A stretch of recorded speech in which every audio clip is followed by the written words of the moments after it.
Blood stained the Arizona dust that September afternoon in 1878, and not a single soul moved to stop it. When Harlan Moore's fist connected with his wife's face in the middle of Red Willow's main street, the town held its breath, not in shock, but in practiced silence. They'd all heard the screams behind closed doors. They'd all seen the bruises beneath her Sunday collar. But a man's marriage was his own business, and Eliza Moore had learned that lesson in broken ribs and blackened eyes. Then a stranger stepped forward. "Stay with me until the end of this story. Hit that like button and comment what city you're watching from. I want to see how far this journey travels." The heat rose in shimmering waves from Red Willow's main street, distorting the false-fronted buildings that lined both sides of the rutted thoroughfare. It was the kind of September heat that made men irritable and horses skittish, the kind that settled into your bones and made even breathing feel like work. Eliza Moore had learned to read weather like she'd learned to read her husband's moods, with careful attention and growing dread. She knew the signs, the particular set of Harlan's jaw when he'd been drinking since noon, the way his shoulders hunched forward when rage was building behind his eyes, the deliberate heaviness of his footsteps that meant he was looking for a reason, any reason, to unleash whatever demons were clawing at his insides. Today, she'd given him that reason by existing. The morning had started like most others in the 5 years since she'd made the mistake of becoming Mrs. Harlan Moore. She'd woken before dawn to make his breakfast, moving quietly through the small house on the edge of town, trying not to disturb him. But Harlan had already been awake, already been drinking, and the eggs she'd prepared weren't hot enough, or they were too hot, or they weren't the way his mother used to make them. The specific transgression didn't matter. It never did. "Worthless," he'd muttered, shoving the plate away. "Can't even cook a decent breakfast." Eliza had said nothing. 5 years had taught her that silence was safer than defense, that apologies only gave him more to work with, that the best strategy was to become as small and invisible as possible and wait for the storm to pass.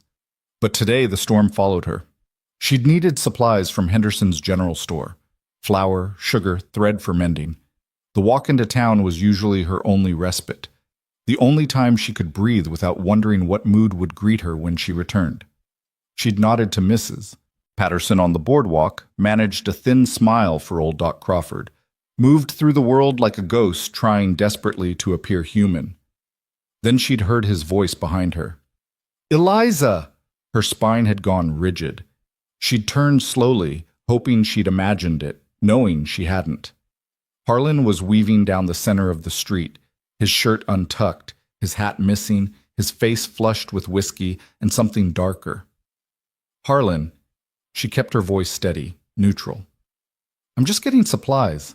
I'll be home soon to start supper." "Supplies." He spat the word like it tasted rotten. "You're out here parading around town, spending my money, acting like you're somebody." "I'm not—" She stopped herself. Explaining would only make it worse. "I'll head home now." "Damn right you will." He'd grabbed her arm then, his fingers digging into the bruises that already circled her bicep like ugly bracelets. She tried to pull away. Not forcefully, never forcefully, but enough to loosen his grip. It was the wrong move. The first blow caught her across the cheek, snapping her head sideways and filling her mouth with the copper taste of blood. She stumbled, her packages falling into the dust, but Harlan's grip on her arm kept her from falling completely. "Harlan, please!" The words came out thick, slurred by her already swelling lip. "Not here. People are— I don't give a damn who's watching." His voice rose to a roar that echoed off the building fronts. "You're my wife. You do what I say, when I say it, and you don't embarrass me by prancing around town like some kind of—" The second blow drove her to her knees. The street came up hard, and she tasted dust mixed with blood. Through the ringing in her ears, she could hear the whispers starting, the shuffle of feet as people moved away or stopped to watch. No one approached. No one ever approached. "Please," she whispered, hating the weakness in her voice, hating that she was begging in front of half the town, hating that this was her life. I'm sorry. Just let me go home." "Oh, you'll go home all right." Harlan yanked her to her feet by her hair, and Eliza bit back a scream. "And when we get there, I'll teach you proper respect for your husband." She'd heard those words before. She knew what they meant. The belt, The closed fists, the hours of pain followed by days of carefully hiding the evidence. She'd survived it before. She'd survive it again. It was what she did. It was all she could do. Harlan raised his fist again, and Eliza closed her eyes. The blow never landed. That's enough. The voice was quiet, almost conversational, but it cut through the afternoon heat like a knife through silk. Eliza opened her eyes to see a man she didn't recognize standing between her and Harlan.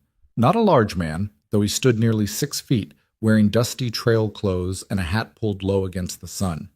He'd positioned himself at an angle, one hand resting casually near the gun at his hip, his posture relaxed but ready. "Step aside," Harlan snarled. "This is between me and my wife." "No." The stranger's voice remained calm, almost gentle. "I don't believe it is, not anymore. You got no right." "I've got every right." Now there was steel beneath the gentleness. "Any man's got a right to stop what I'm seeing here. What you're doing to that woman. That's not a husband's business. That's a coward's." The crowd had gone completely silent. Eliza, still on her knees in the dust, stared up at the stranger with something that felt dangerously close to hope. In 5 years of marriage, through countless beatings and endless nights of terror, not one person had ever stepped between her and Harlan's fists. Harlan's face went from red to purple. "You calling me a coward?" "I'm stating a fact." The stranger's hand moved slightly, adjusting his stance. "Now, you're going to step away from the lady, and you're going to do it now." "The hell I am! She's my wife, my property. I'll do whatever I damn well please with—" "Not while I'm breathing." The words fell like stones into water, sending ripples through the gathered crowd. Eliza saw Sheriff Dalton push his way through the onlookers, his face tight with an expression she couldn't quite read. The sheriff was a decent enough man, but he'd made it clear on more than one occasion that what happened between a husband and wife wasn't the law's concern. "Now, gentlemen," Dalton said, his hand raised in a placating gesture, "let's not do anything rash here. Reed, I know you mean well, but—" "Reed!" Harlan swung toward the sheriff. "You know this bastard?" "Reed Walker," the sheriff said. "Came through a few days back. Been staying at the boarding house." He turned to the stranger. "Reed, I appreciate the sentiment, but this is a domestic matter. The law. The law be damned." Reed's voice remained steady, but Eliza heard the edge in it now. "I just watched this man beat his wife bloody in the middle of the street while the whole town stood and watched. You telling me the law says that's acceptable?" "I'm saying the law gives a man certain rights regarding his household, and what about her rights?" Reed gestured toward Eliza without taking his eyes off Harlan. "What about her right not to be beaten half to death?" "She's got no rights," Harlan shouted. "She's my wife. She took vows. She swore to obey me, and by heaven she'll—" He lunged for Eliza again, and everything happened at once. Reed moved faster than Eliza would have thought possible, intercepting Harlan mid-lunge and using the bigger man's momentum to spin him away from her. Harlan stumbled, caught his balance, and came back swinging. His fist connected with Reed's jaw with a sound like an axe hitting wood, but Reed barely flinched. He blocked the next punch, then the next, moving with an economy of motion that spoke of experience. "Stop this!" Sheriff Dalton was shouting. "Both of you, stop right now or I'll—" Harlan pulled a knife. The crowd gasped and scattered. Eliza screamed a warning, but Reed had already seen it. He caught Harlan's wrist as the blade came down, twisted, and there was a sharp crack that made Eliza's stomach turn. The knife fell into the dust. Harlan howled, clutching his arm, and Reed stepped back, breathing hard but standing firm. "That's assault!" Harlan screamed at the sheriff. "You saw it! He assaulted me! Arrest him!" Sheriff Dalton looked torn, his gaze moving from Harlan to Reed to Eliza, still kneeling in the dust with blood running down her chin. The entire town seemed to hold its breath, waiting to see which way the law would fall. "Mr. Moore pulled a knife," Reed said quietly. "I defended myself, that's all." "He broke my arm!" "Better than what you'd have done to your wife if I hadn't stopped you." Reed's voice was hard now, all pretense of gentleness gone. "How many times have you done this to her, Moore? How many times has she bled because of you? That's none of your— How many times has this town watched and done nothing?" The question hung in the air like smoke. Eliza saw faces in the crowd turn away, shame-coloring cheeks that had been flushed with curiosity moments before. Mrs. Patterson, who'd nodded to her just minutes ago, looked at her feet. Doc Crawford, who'd treated her falls and accidents for years, suddenly found the sky fascinating. "Somebody help her up," Reed said, and there was command in his voice now, the kind that made people move without thinking. "Doc, she needs attention." Doc Crawford hesitated, then stepped forward, offering Eliza his hand. She took it with shaking fingers, letting him pull her to her feet. Her legs felt weak, her head spinning, but she was standing. She was standing, and Harlan wasn't touching her. "This ain't over," Harlan spat at Reed, cradling his injured arm. "You hear me? This ain't—" "It is for today." Sheriff Dalton had finally made his decision. "Harlan, you're drunk and you pulled a weapon. I'm taking you in to cool off. Reed, you'll need to come answer some questions. And Mrs. Moore—" He looked at Eliza with something that might have been pity. "Ma'am, Doc Crawford will see to your injuries." "She's coming home with me," Harlan insisted. "She's my wife." "No." The word came from Eliza's own mouth, surprising her as much as everyone else. She'd said it. She'd actually said it. "No, I'm not going home with you." The silence that followed was absolute. "What did you say?" Harlan's voice dropped to a dangerous whisper. Eliza's heart hammered against her ribs. She could feel everyone watching, could feel the weight of years of silence pressing down on her, could feel the terror that lived in her bones screaming at her to take it back, to apologize, to submit before the consequences became unbearable. But Reed was still standing between her and Harlan. And for the first time in 5 years, someone had said the words she'd never dared even think. "Not while I'm breathing." "I said no." Her voice shook, but it held. "I'm not going home with you, Harlan. Not today. Not ever again if I can help it."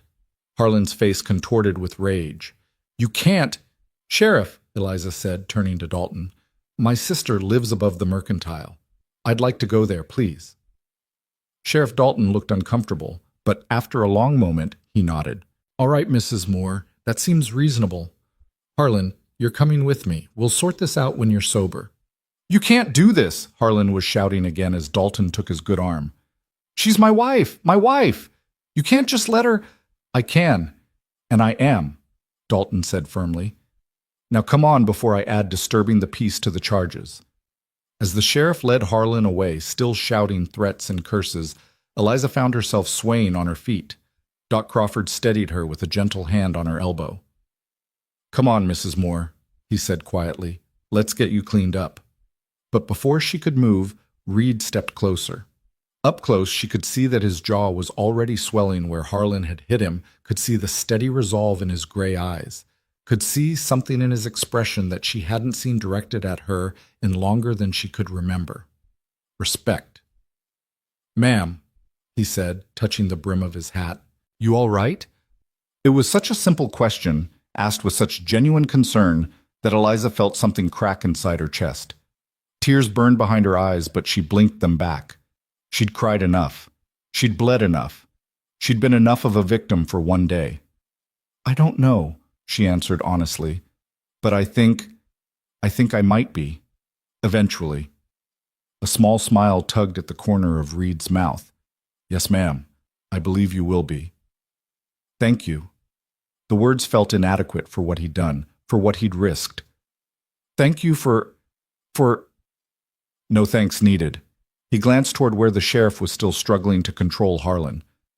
"But if I might offer some advice?" Eliza nodded. "Don't go back to him. Whatever happens, whatever anyone says, whatever pressure they put on you, don't go back. You deserve better than what he's given you." "I don't have anywhere else to go. My sister, she can't—" "We'll figure something out," Reed said, "one step at a time. Right now, let the doc tend to those injuries. The rest we'll worry about tomorrow." Doc Crawford gently guided Eliza toward his office, and as they walked, she heard the murmurs starting in the crowd. They'd be talking about this for weeks. The stranger who'd stood up to Harlan Moore, the wife who'd refused to go home, the spectacle in the middle of Main Street on a hot September afternoon. Let them talk, Eliza thought, touching her split lip with careful fingers. Let them talk all they want. For the first time in 5 years, she'd stood up for herself. For the first time in 5 years, someone had stood up for her. "Not while I'm breathing." The words echoed in her mind as Doc Crawford led her up the stairs to his office above the pharmacy. Through the window, she could see Reed Walker standing in the street where it had all happened, watching to make sure she got inside safely. Even from this distance, even through the pain and shock and lingering terror, she could feel the strength of his presence. A stranger, a cowboy passing through town, a man who'd had no reason to intervene, no obligation to care, no stake in her suffering, but he'd stepped forward anyway. "Sit down, Mrs. Moore," Doc Crawford said, guiding her to a chair. "Let me have a look at you." Eliza sat, wincing as her bruised ribs protested. The doctor brought water and clean cloths, and as he began to gently clean the blood from her face, she realized he wasn't meeting her eyes. "Doc?" she said softly. "I'm sorry, Eliza." His voice was thick with shame. "All these years, all the times you came in here with accidents and falls. I knew what he was doing to you, and I said nothing, did nothing. I told myself it wasn't my place to interfere, that a man's marriage was his own business, but the truth is—" He finally looked at her, and his eyes were bright with unshed tears. "The truth is, I was a coward, and I'm sorry." Eliza didn't know what to say. She'd been angry at the townspeople for so long, had felt the bitter sting of their turned backs and closed doors. But now, looking at the genuine remorse on Doc Crawford's weathered face, she found she didn't have the energy for anger anymore. "It took a stranger to do what we should have done years ago," the doctor continued, dabbing at her split lip with careful fingers. "A man who's been in town less than a week showed more courage than the rest of us combined. That's something I'll have to live with." "You're helping now," Eliza said. "That counts for something." "Does it?" He set down the bloody cloth and reached for his medical bag. "I'm going to check your ribs. This might hurt." It did hurt, but Eliza was used to pain. She breathed through it as the doctor's experienced hands probed her sides, checking for breaks or serious damage. She'd been lucky this time, if you could call it luck. Bruised ribs, a split lip, a black eye that was already starting to swell. She'd had worse, much worse. "Nothing broken," Doc Crawford announced, "but you'll be sore for a good while. I'll give you something for the pain and some salve for the bruising." He paused, then added quietly, "Eliza, I need to ask you something, and I need you to be honest with me." "All right." "How bad has it been? I've seen the bruises you've tried to hide, treated the injuries you've explained away, but I never pushed. I should have, but I didn't. So I'm asking now, how bad has it been?" Eliza looked at her hands, folded in her lap. Her knuckles were scraped from when she'd fallen, and she could see the yellowing remains of older bruises on her wrists. "How did you quantify 5 years of fear? How did you measure the weight of flinching every time your husband walked into a room? How did you explain the exhaustion of constantly calculating, constantly adjusting, constantly trying to be small enough, quiet enough, perfect enough to avoid the next beating?" "Bad," she said finally. "It's been bad, Doc. Since about 3 months after we married. At first it was just yelling, insults, then he pushed me once, then it was a slap, then—" She took a shaky breath. "Then it was whatever he felt like doing, whenever he felt like doing it. And it got worse every time I tried to fight back or stand up for myself, so I stopped trying. I just endured." "Has he ever—" Doc Crawford cleared his throat uncomfortably. "Has he ever hurt you in ways that— beyond the beatings, I mean?" Eliza understood what he was asking. "No, not that. But he's threatened it. When he's really angry, when I've disrespected him somehow, he says things about teaching me my place in ways that—" She couldn't finish the sentence. She didn't need to. Doc Crawford's jaw tightened. That man needs to be in prison, not just the drunk tank. "The law won't see it that way. He's my husband. He has rights." "To hell with his rights," the doctor said with sudden vehemence. "You have rights too, Eliza. You have the right to live without fear, the right to not be beaten, the right to—" A knock on the door interrupted him. Doc Crawford called out permission to enter, and Eliza's sister Mary burst into the room. "Eliza!" Mary rushed to her side, tears already streaming down her face. "Oh, Eliza, I heard what happened. Are you all right? Don't answer that. Of course you're not all right. I saw your face. I saw—" She knelt beside the chair, taking Eliza's hands in hers. "You're coming to stay with me." "I don't care what anyone says. I don't care what Harlan threatens. You're coming to stay with me." "Mary?" Your husband, Thomas already knows and he agrees. He says he should have intervened years ago, should have stood up to Harlan, should have... Mary's voice broke. We all should have done something. But that cowboy, that stranger, he showed us what courage looks like. And now we're going to find some of our own. Eliza felt the tears she'd been holding back finally break free. She let Mary pull her into a careful embrace, mindful of her injuries, and wept against her sister's shoulder. Not tears of pain or fear, but of something that felt dangerously close to relief. It's all right, Mary murmured, stroking her hair. You're safe now. You're safe. But even as she said it, even as Eliza wanted desperately to believe it, they both knew it wasn't true. Harlan would be released from jail eventually, probably before nightfall. And when he was released, he'd come looking for her. He'd demand she return home. He'd call it his right, his duty, his obligation as her husband, and the law would likely agree with him. The thought must have shown on Eliza's face, because Mary gripped her hands tighter. We'll figure this out, she said firmly. I don't know how yet, but we will. You're not going back to him, Eliza. I won't let you. Thomas won't let you. And that cowboy, Reed, they said his name was, he made it pretty clear he won't let you either. He's a stranger, Eliza protested weakly. He'll move on. Men like that don't stay in one place for long. Maybe, Mary conceded, but he's here now, and right now is what matters. Doc Crawford finished bandaging Eliza's more serious cuts and pressed a small bottle into her hands. Laudanum, he said. Just a few drops in water if the pain gets too bad. But be careful with it. It's strong. Thank you, Doc. Don't thank me yet. He looked between the two sisters, his expression grave. Ladies, you need to understand something. What happened today? It changes things. Harlan's been publicly humiliated. His authority's been challenged. His wife's been taken from him. Men like Harlan Moore don't forget that kind of thing, and they don't forgive it. He'll be angry now, but when that anger turns to cold calculation... He shook his head. Just be careful. Lock your doors. Don't go anywhere alone. And if he comes around making threats, you come get me or the sheriff immediately. The reality of what Doc Crawford was saying settled over Eliza like a cold blanket. She'd stood up to Harlan. She'd defied him publicly. She'd humiliated him in front of the entire town. He would never forgive her for that. Come on, Mary said, helping her to her feet. Let's get you upstairs to my place. You need rest, and Thomas will want to know you're all right. They descended the stairs carefully, Eliza moving slowly thanks to her bruised ribs. The street below had mostly cleared, the afternoon's excitement having given way to normal business. Though Eliza could see people watching from windows and doorways, could feel the weight of their gazes. Reed Walker was still there. He was sitting on the bench outside the general store, his hat tilted back, watching the sheriff's office with the patient attention of a man who had nowhere else to be.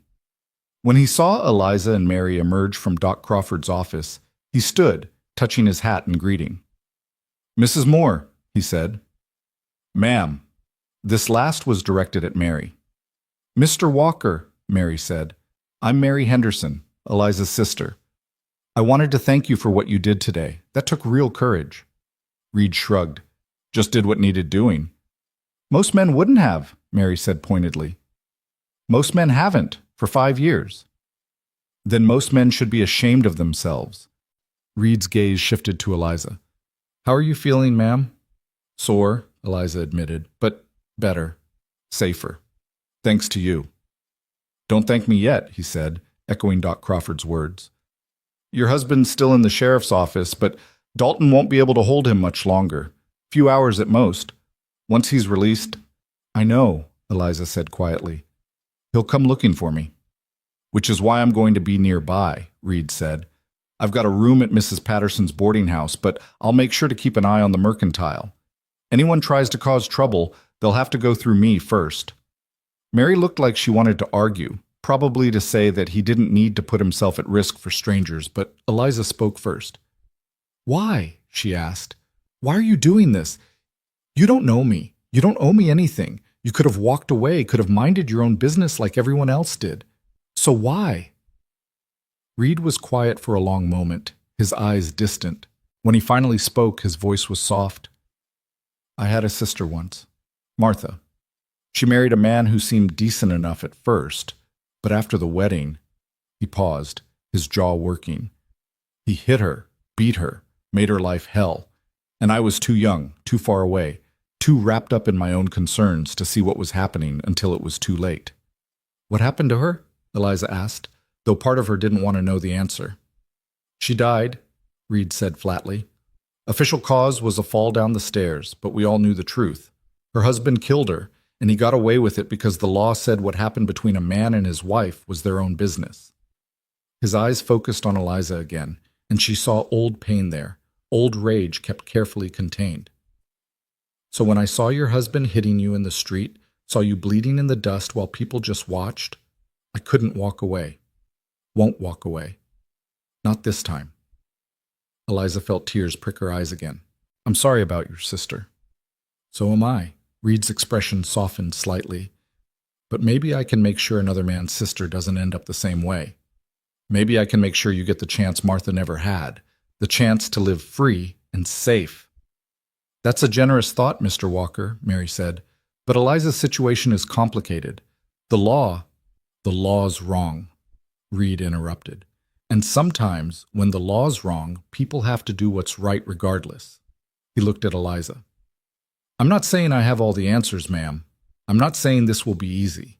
But I am saying you won't face it alone. Not if I can help it. Before Eliza could respond, the door to the sheriff's office opened and Harlan emerged. Even from across the street, Eliza could see the rage radiating off him like heat. His injured arm was in a makeshift sling, and his face was contorted with fury. Sheriff Dalton stood in the doorway behind him. Remember what I said, Harlan, the sheriff called. You stay away from your wife until you've sobered up and calmed down. I mean it. Harlan didn't respond. His eyes had locked onto Eliza, Mary, and Reed standing together outside the general store, and the hatred in his gaze made Eliza's blood run cold. Reed stepped forward, positioning himself between the women and Harlan, his hand resting casually near his gun. Evening, Moore, he said conversationally. Arm feeling better? Harlan started across the street, his good hand clenched into a fist, but Sheriff Dalton called out sharply, Harlan, don't make me arrest you again. Harlan stopped in the middle of the street. For a long, terrible moment, Eliza thought he might keep coming anyway, might charge at them regardless of the consequences. But finally, he turned his venomous gaze on her alone. This ain't over, Eliza, he said, his voice carrying clearly across the distance. You hear me? This ain't over. You're my wife, my property, and I'll be damned if I let some saddle tramp and your meddling sister take what's mine. She's not property, Reed said quietly. She's a human being, and she's under protection now. Your protection? Harlan laughed, a harsh sound with no humor in it. You won't be here forever, cowboy. You'll move on eventually, and when you do, I'll still be here. I'll still be her husband, and I'll make her pay for every moment of this humiliation. Eliza felt her knees weaken, but Mary's arm around her shoulders kept her upright. Go home, Harlan, Sheriff Dalton said firmly. Sleep it off. We'll talk about this tomorrow when you're sober. Harlan stood there a moment longer, his chest heaving, his eyes burning with promises of violence. Then he spat in the dust at his feet and turned away, stalking off down the street toward the small house at the edge of town where Eliza had lived 5 years of hell. The silence he left behind was heavy with tension. Come on, Mary said softly. Let's get you upstairs. You need rest. But Eliza couldn't move. She stood frozen, watching Harlan's retreating back, feeling the weight of his threats settling over her like chains. He was right. Reed would move on eventually. The sheriff couldn't protect her forever. And when the initial outrage of today's events faded, when life returned to normal and everyone went back to minding their own business, she'd still be Harlan Moore's wife. And he'd make her pay. Mrs. Moore, Reed's voice broke through her spiraling thoughts. Look at me. She dragged her gaze from Harlan's disappearing figure to meet Reed's steady gray eyes. I meant what I said, he told her. Not while I'm breathing. Do you understand? Whatever happens, however long it takes, you're not facing this alone. I give you my word on that. But you can't stay in Red Willow forever, Eliza said. You have your own life to live, your own path to follow. You can't put that aside for a woman you just met. A small, sad smile tugged at Reed's mouth. Maybe I've been looking for a reason to put down roots somewhere. Maybe this is it. Mr. Walker. Read, he corrected gently. And we'll take this one day at a time, all right? Right now you need rest and healing. Tomorrow, we'll figure out the next step. That's all we can do, take it one step at a time. Mary guided Eliza toward the stairs that led to the rooms above the mercantile, and as they climbed, Eliza looked back to see Reed resuming his position on the bench, settling in to watch and wait. A stranger, a cowboy who owed her nothing, a man who'd stepped between her and violence and said the words that would echo in her mind for days, weeks, years to come. Not while I'm breathing. In the small apartment above the mercantile, Mary fussed over her, drawing water for washing, finding clean clothes, making tea that Eliza couldn't quite manage to drink.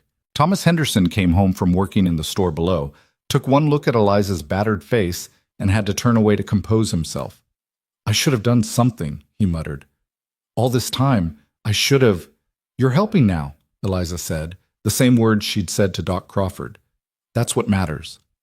But even as she said it, even as Mary made up a bed for her and Thomas promised to keep watch through the night, even as the laudanum began to dull the edges of her pain, Eliza couldn't shake the feeling that this was just the beginning. The beginning of what? She didn't know. Freedom or further suffering, hope or deeper despair, a new life or a swift and brutal end to the old one. All she knew for certain was that things had changed. The silence had been broken, the secret had been dragged into the light, and there was no going back to the way things were, even if she'd wanted to. Through the window, in the gathering dusk, she could see the bench where Reed still sat, patient and watchful. Not while I'm breathing. The words were a promise, a shield, a lifeline thrown to a drowning woman. Eliza clung to them as she finally, carefully, allowed herself to sleep. The first sleep in 5 years where she didn't have to listen for Harlan's footsteps, didn't have to calculate how drunk he was by the weight of his tread, didn't have to brace for whatever violence the night might bring. For tonight, at least, she was safe. And tomorrow, somehow, she'd find the courage to take the next step on a path she couldn't yet see but desperately needed to follow. A path that led away from Harlan more and towards something that looked almost like freedom. Dawn came too quickly and too slowly at the same time. Eliza woke to unfamiliar walls, momentarily disoriented, her body a symphony of aches that reminded her exactly where she was and why. The events of yesterday crashed over her like cold water. Harlan's fists, Reed's intervention, her own voice saying the words she'd never dared speak before. No. She sat up carefully, her ribs protesting, and found Mary already awake and dressed, sitting by the window with a cup of coffee. You're up, Mary said softly. How do you feel? Like I was trampled by a horse, Eliza admitted, touching her swollen lip gingerly. But alive.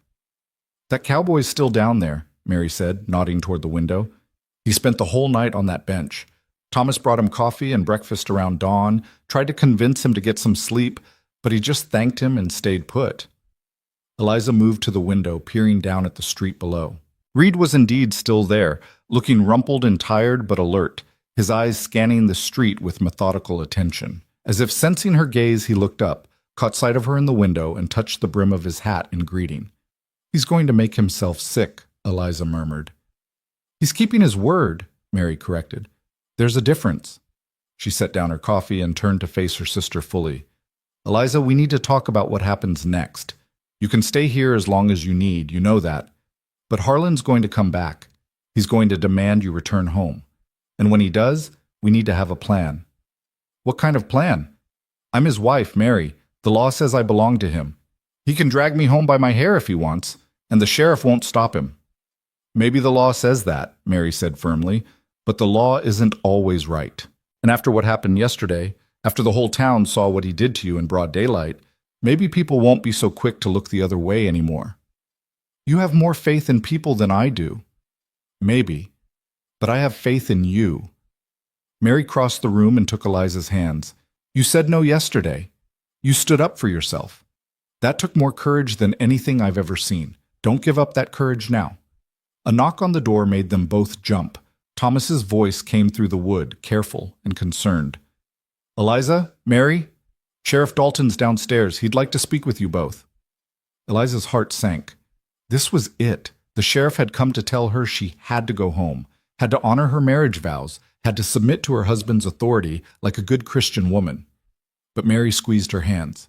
We'll face this together. Come on.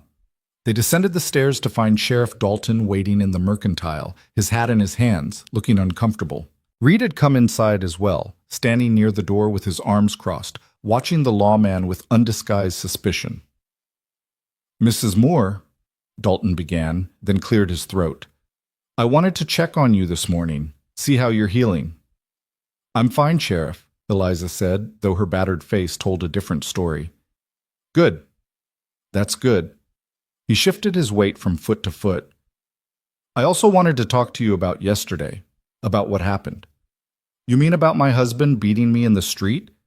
Eliza heard the edge in her own voice and didn't try to soften it. Or about the fact that it took a stranger to stop him while the rest of you watched. Dalton had the grace to look ashamed. You're right to be angry, Mrs. Moore.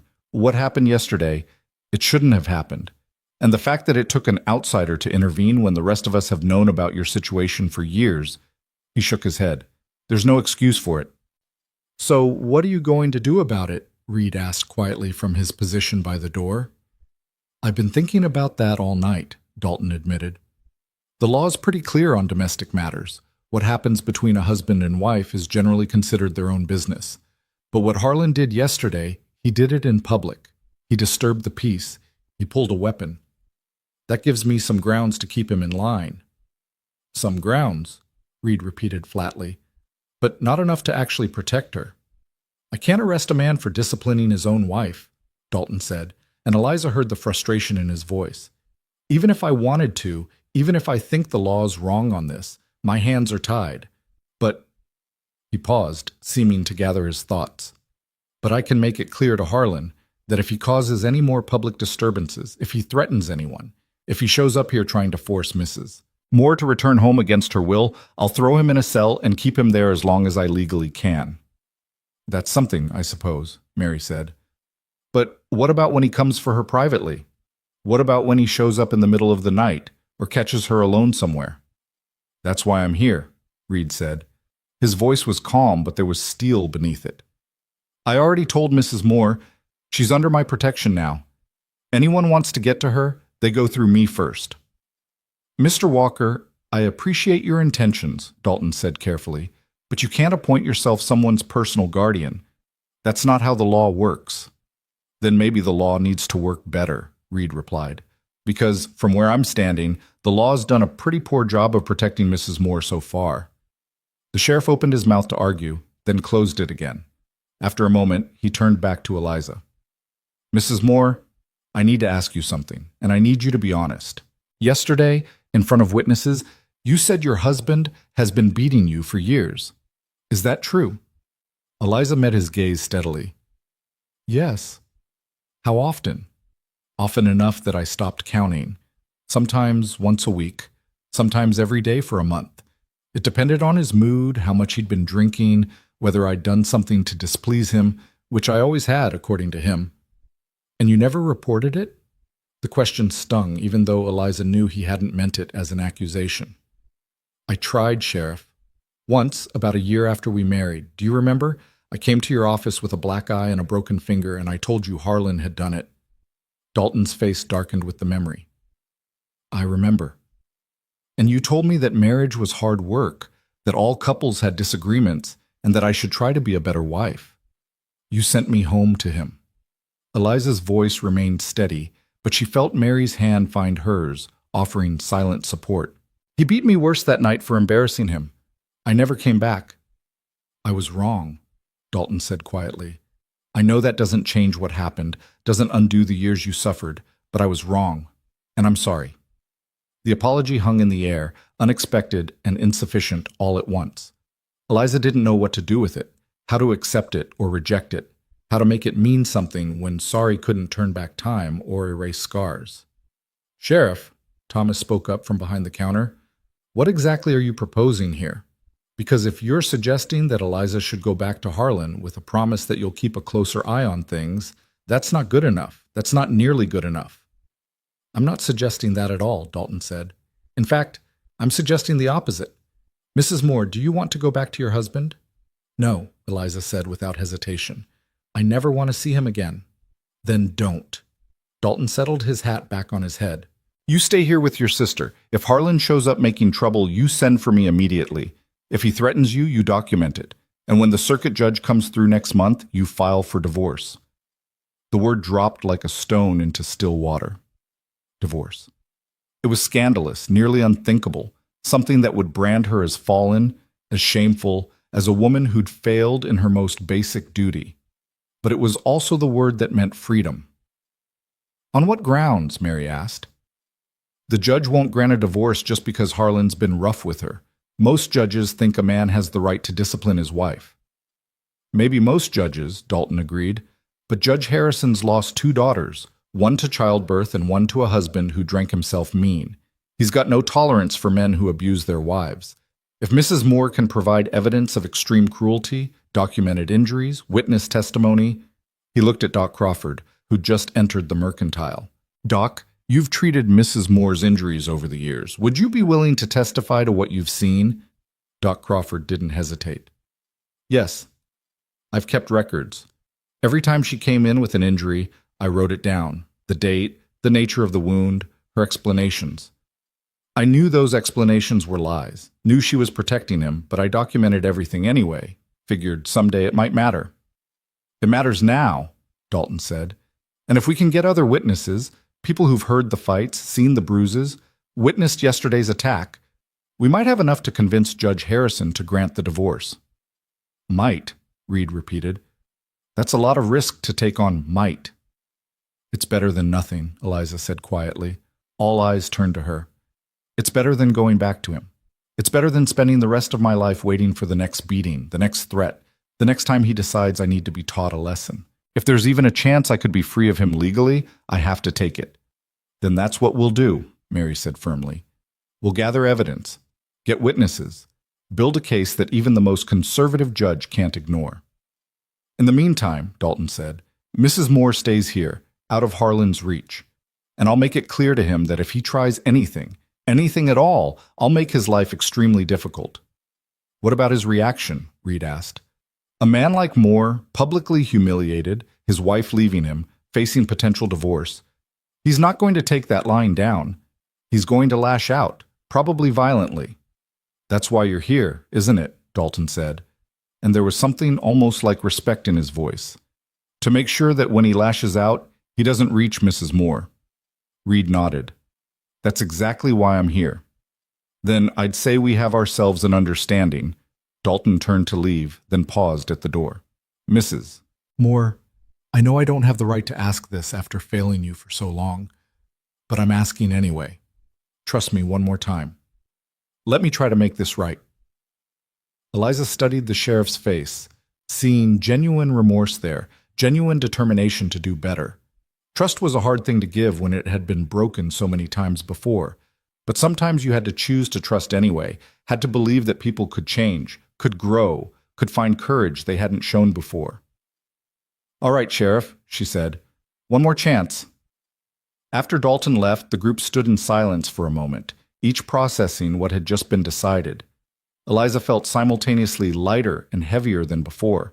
Lighter because there was a plan now, a path forward that might lead to freedom, but heavier because she knew the hardest part was still ahead. Well, Thomas said, breaking the silence, I suppose we better start documenting everything. Doc, you said you have records? 5 years' worth, Doc Crawford confirmed. I'll compile them into a formal report for the judge. And I'll talk to the neighbors, Mary added. Mrs. Patterson lives close enough to Harlan's house that she must have heard the fights, and the Johnsons on the other side. If we can get them to testify, they won't want to get involved, Eliza said. Nobody wants to get involved? They didn't want to get involved when it was happening behind closed doors, Mary corrected. But yesterday changed things. Yesterday made it public, made it real, made it impossible to ignore. Some people might surprise you. Reed, who'd been quiet during this exchange, finally spoke. Mrs. Moore, with your permission, I'd like to pay a visit to your husband's house. See if there's anything there that might help your case. You mean break in? Eliza asked, shocked. I mean legally enter the property that you, as his wife, still have a right to access, Reed said carefully.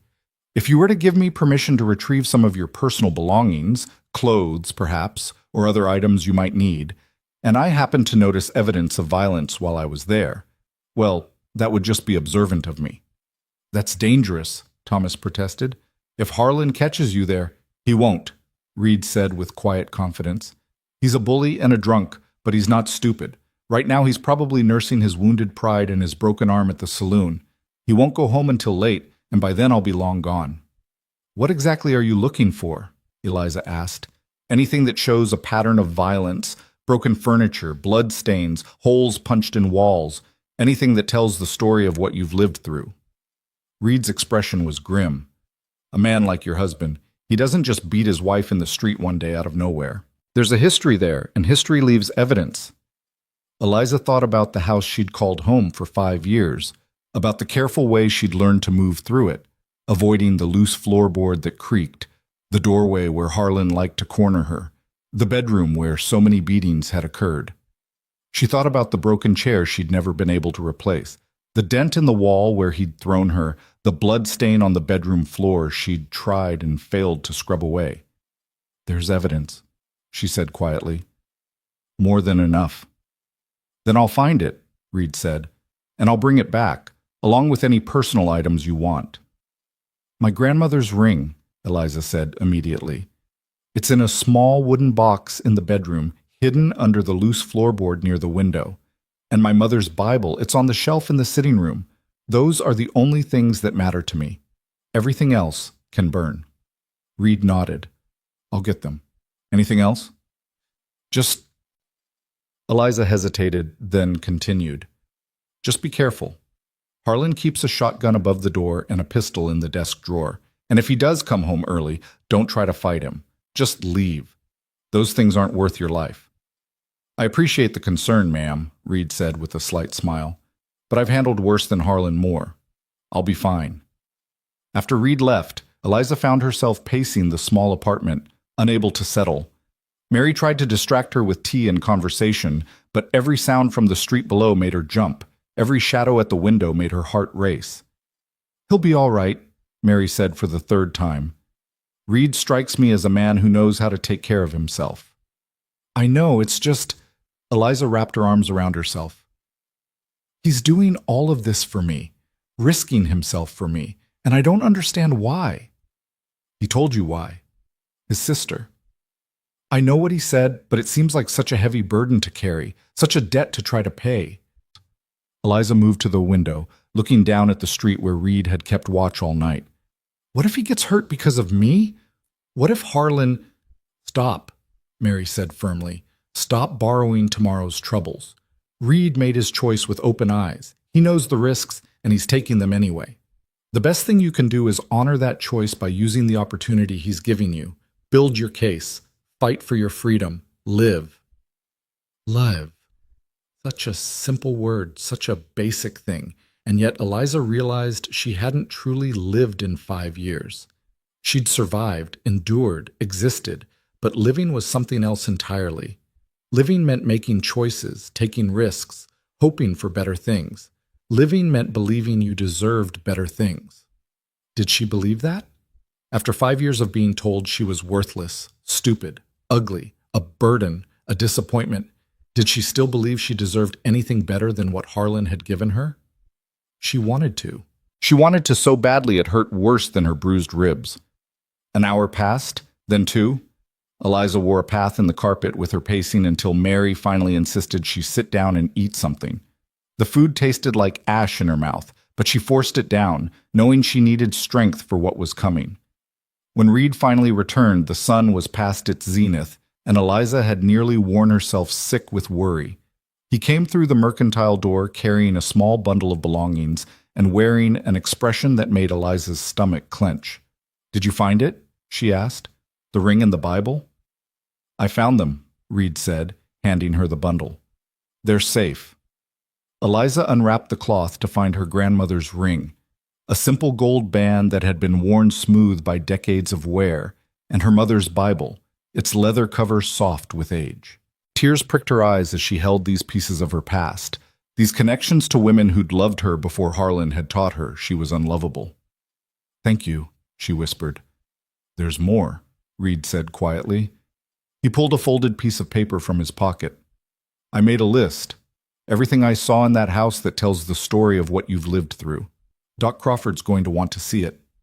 Mary took the paper and unfolded it, her face growing paler as she read. When she finished, she looked at Eliza with tears in her eyes. "Oh, Eliza, I knew it was bad, but I didn't know it was this bad." "What did you find?" Eliza asked Reed. "Evidence," he said simply. "Enough to make any reasonable person sick. Enough to convince a judge, I hope, that you're not exaggerating or being dramatic or any of the other things people like to accuse women of when they speak up about abuse." His jaw tightened. "Enough to make me wonder how you survived 5 years in that hell." "The same way anyone survives," Eliza said. "One day at a time, one breath at a time. You tell yourself the next beating might be the last, that tomorrow he might be gentler, that if you just try harder, do better, be perfect enough, maybe he'll stop." She laughed bitterly. "Of course, perfect is impossible, so the beatings never stop. But the hope, the foolish, desperate hope, that's what keeps you alive." "It's not foolish," Reed said. "Hope's never foolish. It's just sometimes misdirected. You were hoping Harlan would change, would become the man you thought you married. That hope was wasted on him. But hoping for freedom, for safety, for a better life, that hope is going to save you." Before Eliza could respond, they heard shouting from the street below. All three of them rushed to the window to see Harlan Moore standing in the middle of the street, drunk and furious, bellowing Eliza's name. "Eliza, get down here! Get down here right now!" Sheriff Dalton appeared from the direction of his office, moving quickly toward Harlan. "Moore, I warned you about this." "I want my wife," Harlan roared. "She's my wife, and I want her home where she belongs." "She's not coming home with you," Dalton said firmly. "Not today, not ever if she doesn't want to. Now go sleep it off before I throw you in a cell." "You can't keep her from me. The law says she's mine." "The law says a lot of things," Dalton replied, "and one of them is that disturbing the peace is an offense I can arrest you for. So I suggest you shut your mouth and go home before I do just that." Harlan swayed on his feet, his good hand clenched into a fist, his face purple with rage. For a moment, Eliza thought he might actually swing at the sheriff, might do something stupid enough to get himself locked up for more than just a night. But then his eyes found the window where Eliza stood watching, and his expression shifted into something colder, more calculating. "You think you can leave me?" he called up to her. "You think you can just walk away?" "I'll make you regret this, Eliza. I'll make you regret the day you were born. You're my wife, and you'll stay my wife until one of us is dead. You hear me? Till death do us part." The threat landed like a physical blow. Reed moved toward the door, but Thomas caught his arm. "Don't," Thomas said quietly. "That's what he wants, to provoke you into doing something that'll get you arrested. Let Dalton handle it." Reed looked like he wanted to argue, but after a moment he nodded and stayed put, though his entire body was tense with the effort of restraint. Below, Sheriff Dalton had grabbed Harlan's arm. "That's it. You just threatened your wife in front of a dozen witnesses. You're spending the night in jail, and if you're smart, you'll spend it thinking about how to behave like a civilized human being." "You can't do this." "I just did. Now come on, before I add resisting arrest to the charges." Dalton hauled Harlan away, the drunk man still shouting threats and curses over his shoulder. The crowd that had gathered to watch slowly dispersed, and the street returned to its normal afternoon rhythm, as if nothing extraordinary had just occurred. Eliza sank into a chair, her legs suddenly unable to hold her. "Till death do us part." The words echoed in her mind, a promise and a threat all at once. Harlan had made it clear he would never let her go, never accept the divorce, never allow her to be free, which meant that one way or another, this situation was going to end in death, either his or hers. "Don't listen to him," Mary said, kneeling beside her chair. "He's just a drunk fool making empty threats." "They're not empty," Eliza said. "You know they're not. He means every word. And when he gets out of jail tomorrow, when his anger turns from hot to cold, when he starts planning instead of just reacting," she looked at her sister. "He's going to kill me, Mary. One way or another, that's how this ends." "No," Reed said from across the room. His voice was quiet but absolute. "That's not how this ends. I won't let it." "You can't watch me every hour of every day for the rest of my life," Eliza protested. "Eventually you'll have to sleep, have to look away, have to trust that I'm safe. And when you do, he'll be there. He'll wait as long as it takes, but eventually he'll be there." "Then we make sure there's no eventually," Reed said. "We move faster than he does. We build the case, get the witnesses, convince the judge to grant the divorce. Once you're legally free of him, once you're no longer his wife in the eyes of the law, his claim over you disappears." "And you think that'll stop him?" Eliza asked bitterly. "You think a piece of paper from a judge will make him suddenly accept that I'm not his property anymore?" "No," Reed admitted, "but it'll give you legal protection you don't have now. It'll mean that if he comes after you, he's not just disciplining his wife. He's attacking a woman who has no connection to him. That's assault. That's a crime the law actually prosecutes." "If he lets me live long enough to prosecute anything," Eliza muttered. The dark thought settled over the room like a shroud. They all knew she was right. They all knew that the most dangerous time for a woman trying to leave an abusive husband was right after she left, when his control was slipping and his rage was highest. Statistics didn't exist yet to prove it, but every woman who'd ever tried to escape knew it in her bones. "Then we don't give him the chance," Mary said with sudden determination. "We keep you safe, we keep you hidden, we keep you surrounded by people who'll protect you, and we move fast. Doc, how long will it take you to compile your records?" "A few days," Doc Crawford said. "I'll work on it tonight, have something ready by the end of the week. And I'll start talking to potential witnesses tomorrow," Mary continued. "Mrs. Patterson, the Johnsons, anyone who might have seen or heard something over the years. The more people willing to testify, the stronger the case. I'll document everything I saw in the house," Reed added, "and I'll keep watch. Harlan won't get within 10 feet of Mrs. Moore without going through me first." Eliza looked around at these people, her sister, the doctor who'd finally found his courage, the stranger who'd become her unlikely guardian, and felt something shift in her chest. She wasn't alone anymore. For 5 years she'd faced Harlan's violence in isolation, believing that no one cared, that no one would help, that she deserved what she got. But she'd been wrong. "All right," she said quietly. "We fight, we build the case, we get the witnesses, we convince the judge, and we pray it's enough." Over the next several days, Red Willow became a town divided. Some people, shamed by their years of inaction, stepped forward to support Eliza. Others, clinging to traditional views about marriage and a man's rights within it, sided with Harlan. Arguments broke out in the saloon, at church, in the general store. Women who'd suffered in silence found their voices. Men who'd looked the other way found their consciences. Mrs. Patterson, who'd listened to Eliza's screams through thin walls for years, came forward with dates and details, her own guilt driving her to finally speak truth. The Johnsons corroborated her testimony. 3 other women in town admitted they'd suffered similar abuse from their own husbands and wished they had Eliza's courage to leave. Doc Crawford compiled his records into a damning report that detailed 5 years of injuries consistent with repeated beatings. Thomas and Mary provided testimony about the changes they'd seen in Eliza after her marriage, how a bright, hopeful young woman had become a shadow of herself. And through it all, Reed kept watch. He moved his belongings from the boarding house to a small room Thomas offered him above the mercantile, positioning himself as a constant barrier between Eliza and any threat. When she needed to go somewhere, he accompanied her. When she stayed in, he stationed himself where he could see both the front and back entrances. Harlan, released from jail after a night to cool off, alternated between rage and self-pity.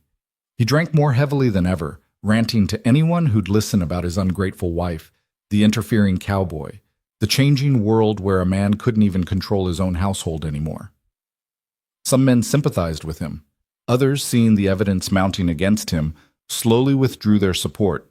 And all the while, the circuit judge's arrival drew closer, bringing with it the possibility of freedom or the certainty of continued bondage. Everything hung in balance, waiting for one man's decision to tip the scales one way or another. But that was tomorrow's battle. Tonight, as Eliza sat in Mary's apartment with her grandmother's ring on her finger and her mother's Bible in her lap, as she listened to Reed's quiet footsteps pacing below and felt her sister's comforting presence nearby, she allowed herself something she hadn't felt in 5 years. She allowed herself to hope. That hope lasted exactly 9 days before Harlan made his move. It happened on a Tuesday evening, just as the sun was beginning to set and the streets were emptying of their usual traffic. Eliza had been helping Mary inventory stock in the mercantile, grateful for the distraction of honest work and the comfort of her sister's company. Reed was downstairs, as always, positioned near the window where he could watch the street, and Thomas was in the back room checking shipments. The first sign of trouble was the smell. Smoke, acrid and sharp, drifting through the evening air. Reed stood abruptly, his hand moving instinctively toward his gun as he peered out the window. What he saw made his blood run cold. Fire, small but growing, licking up the side of the building across the street. And in the chaos of people running to form a bucket brigade, in the confusion of shouting voices and ringing bells, Reed caught sight of a figure slipping through the back alley behind the mercantile, a figure he recognized. "Eliza!" Reed shouted up the stairs. "Mary! Get down here now!" The urgency in his voice brought both women running. Thomas emerged from the back room, his face already showing alarm. Reed was at the back door, his gun drawn, his body tense. "What's wrong?" Mary demanded. "Harlan's here. The fire's a distraction. He's coming in the back." Reed's eyes never left the door. "Thomas, get them upstairs and barricade the door. Don't open it for anyone but me or the sheriff. Understand?" "Reed, you can't face him alone," Eliza protested, even as fear made her voice shake. "I'm not letting him get to you. Now go! Go!" Thomas grabbed both women and hauled them toward the stairs, but before they could reach the first step, the back door exploded inward. Harlan stood in the doorway, and Eliza's heart stopped at the sight of him. He was drunk. That much was clear from his swaying stance and wild eyes, but he was also armed with a hunting knife that glinted in the fading light, and there was a madness in his expression that went beyond liquor. "There she is," Harlan said, his words slurring but his gaze locked on Eliza with terrible focus. "My dear, sweet, disobedient wife. Time to come home, Eliza." "She's not going anywhere with you," Reed said, positioning himself between Harlan and the others. "Put down the knife and walk away while you still can." "You," Harlan spat. "This is all your fault. You turned her against me. You poisoned her mind with your lies. She was fine before you came along, but you had to play the hero, didn't you? Had to stick your nose where it didn't belong." "She wasn't fine," Reed said calmly. "She was terrified and beaten and trapped. I didn't turn her against you more. You did that all by yourself." "I'm her husband. I have rights." "Not anymore, you don't." That circuit judge arrives in 2 days. 2 days, and Eliza gets her divorce. 2 days, and you lose whatever legal claim you think you have over her. But you know that, don't you? That's why you're here. That's why you set that fire. You're running out of time. Something in Reed's words seemed to snap whatever thin thread of control Harlan had been clinging to. He let out a roar of pure rage and lunged forward, the knife aimed at Reed's chest. Reed sidestepped smoothly, using Harlan's momentum against him just as he'd done in the street days ago. But Harlan was expecting it this time. He twisted mid-lunge, slashing wildly with the knife. The blade caught Reed across the forearm, opening a long gash that immediately began to bleed. Reed didn't even flinch. He grabbed Harlan's wrist, twisted hard, and drove his knee into the bigger man's stomach. Harlan doubled over, gasping, but managed to wrench his arm free. The knife clattered to the floor, and both men dove for it. "Thomas, get them out of here," Reed shouted as he grappled with Harlan. But before Thomas could move, Harlan's foot connected with the knife, sending it skittering across the floor directly toward Eliza. Without thinking, operating on pure instinct, she bent down and snatched it up. "Eliza, no!" Mary screamed. But Eliza wasn't listening. She was staring at the knife in her hand, feeling its weight, remembering all the times Harlan had used weapons like this to terrorize her, to control her, to remind her of his power over her life and death.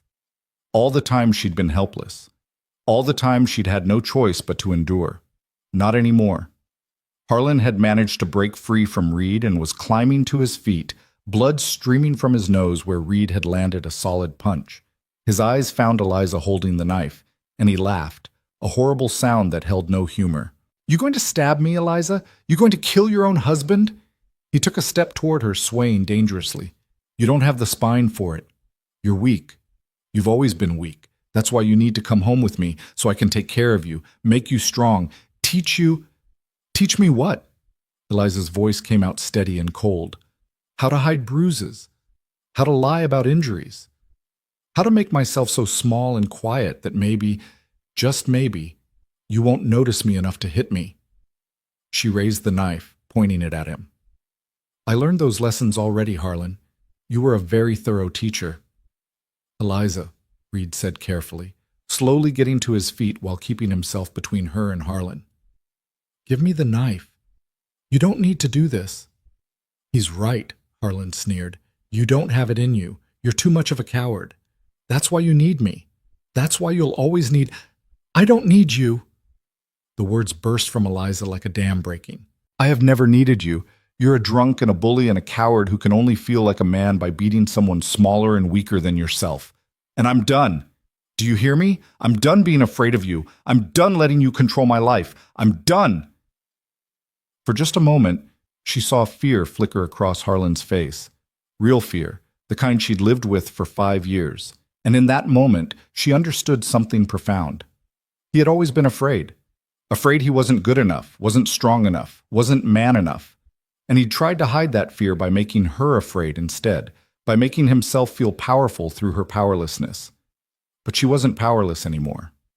Eliza. Reed's voice was quiet but firm. Look at me. She dragged her gaze from Harlan to Reed, and in his steady gray eyes she saw understanding. He knew what she was feeling, knew the temptation to end this here and now, to solve the problem of Harlan Moore permanently. You give him that knife, Reed said, and he wins, because you become the thing he's always tried to make you. You become violent. You become someone who takes life instead of cherishing it. Is that who you want to be? He deserves it, Eliza whispered. Maybe. Probably. But you deserve better than carrying that weight for the rest of your life. Reed held out his hand. Give me the knife. Let the law handle this. Let him face the consequences of his actions in front of a judge and a whole town that knows what he's done. That's real justice. Not this. Eliza's hand trembled. The knife felt so heavy, so tempting. It would be so easy to end it, to make sure Harlan could never hurt her again. But Reed was right. She'd fought too hard to reclaim her humanity to throw it away now. Slowly, carefully, she reversed the knife and placed the handle in Reed's outstretched hand. Harlan's face contorted with rage at being denied even this final confrontation. He launched himself at Eliza, forgetting Reed entirely in his blind fury, but Reed was faster. He dropped the knife and caught Harlan mid-charge, spinning him around and driving him face first into the wall with enough force to crack the plaster. That's enough, Reed said, his voice deadly quiet. You're done terrorizing this woman. Done hurting her. Done threatening her.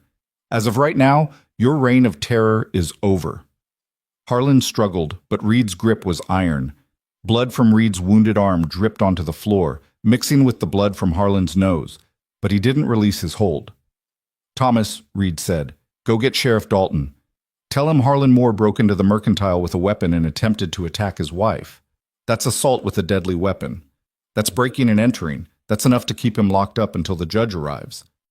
Thomas ran for the door, nearly colliding with several townspeople who'd come running when they heard the commotion inside the mercantile. The fire across the street was already being brought under control, and it seemed the entire town was now crowded around the mercantile entrance, trying to see what was happening. I'll kill you, Harlan was snarling at Reed. I'll kill all of you. You can't keep me locked up forever. I'll get out, and when I do... When you do, I'll be waiting, Reed said calmly. And every time you come near Eliza, every time you threaten her, every time you even look at her wrong, I'll be there. For as long as it takes. For the rest of your miserable life, if necessary. Sheriff Dalton arrived moments later, taking in the scene with a grim expression. Harlan in Reed's grip, blood on the floor, the knife lying nearby, and Eliza trembling against the wall with Mary's arms around her. What happened here? Dalton demanded. Harlan Moore set a fire as a distraction, Reed explained, still holding the struggling man firmly. Then he broke in through the back door with a knife, threatening to take his wife home by force. He attacked me when I tried to stop him. There are at least a dozen witnesses outside who can testify to the fire, and everyone in this room can testify to the rest. That true, Mrs. Moore? Dalton asked. Eliza nodded, not trusting her voice. Then, Harlan Moore, you're under arrest for arson, breaking and entering, assault with a deadly weapon, and attempted kidnapping. And this time you're staying locked up until Judge Harrison arrives. I don't care what strings you try to pull or what friends you think you have. You're done. You can't do this, Harlan screamed as Dalton slapped shackles on his wrists. She's my wife. Mine. The law says you don't get to terrorize people, Dalton interrupted. The law says you don't get to burn down buildings and attack folks with knives. You want to talk about the law more? We'll let the judge explain it to you. As Dalton hauled Harlan toward the door, the drunk man twisted back to look at Eliza one last time.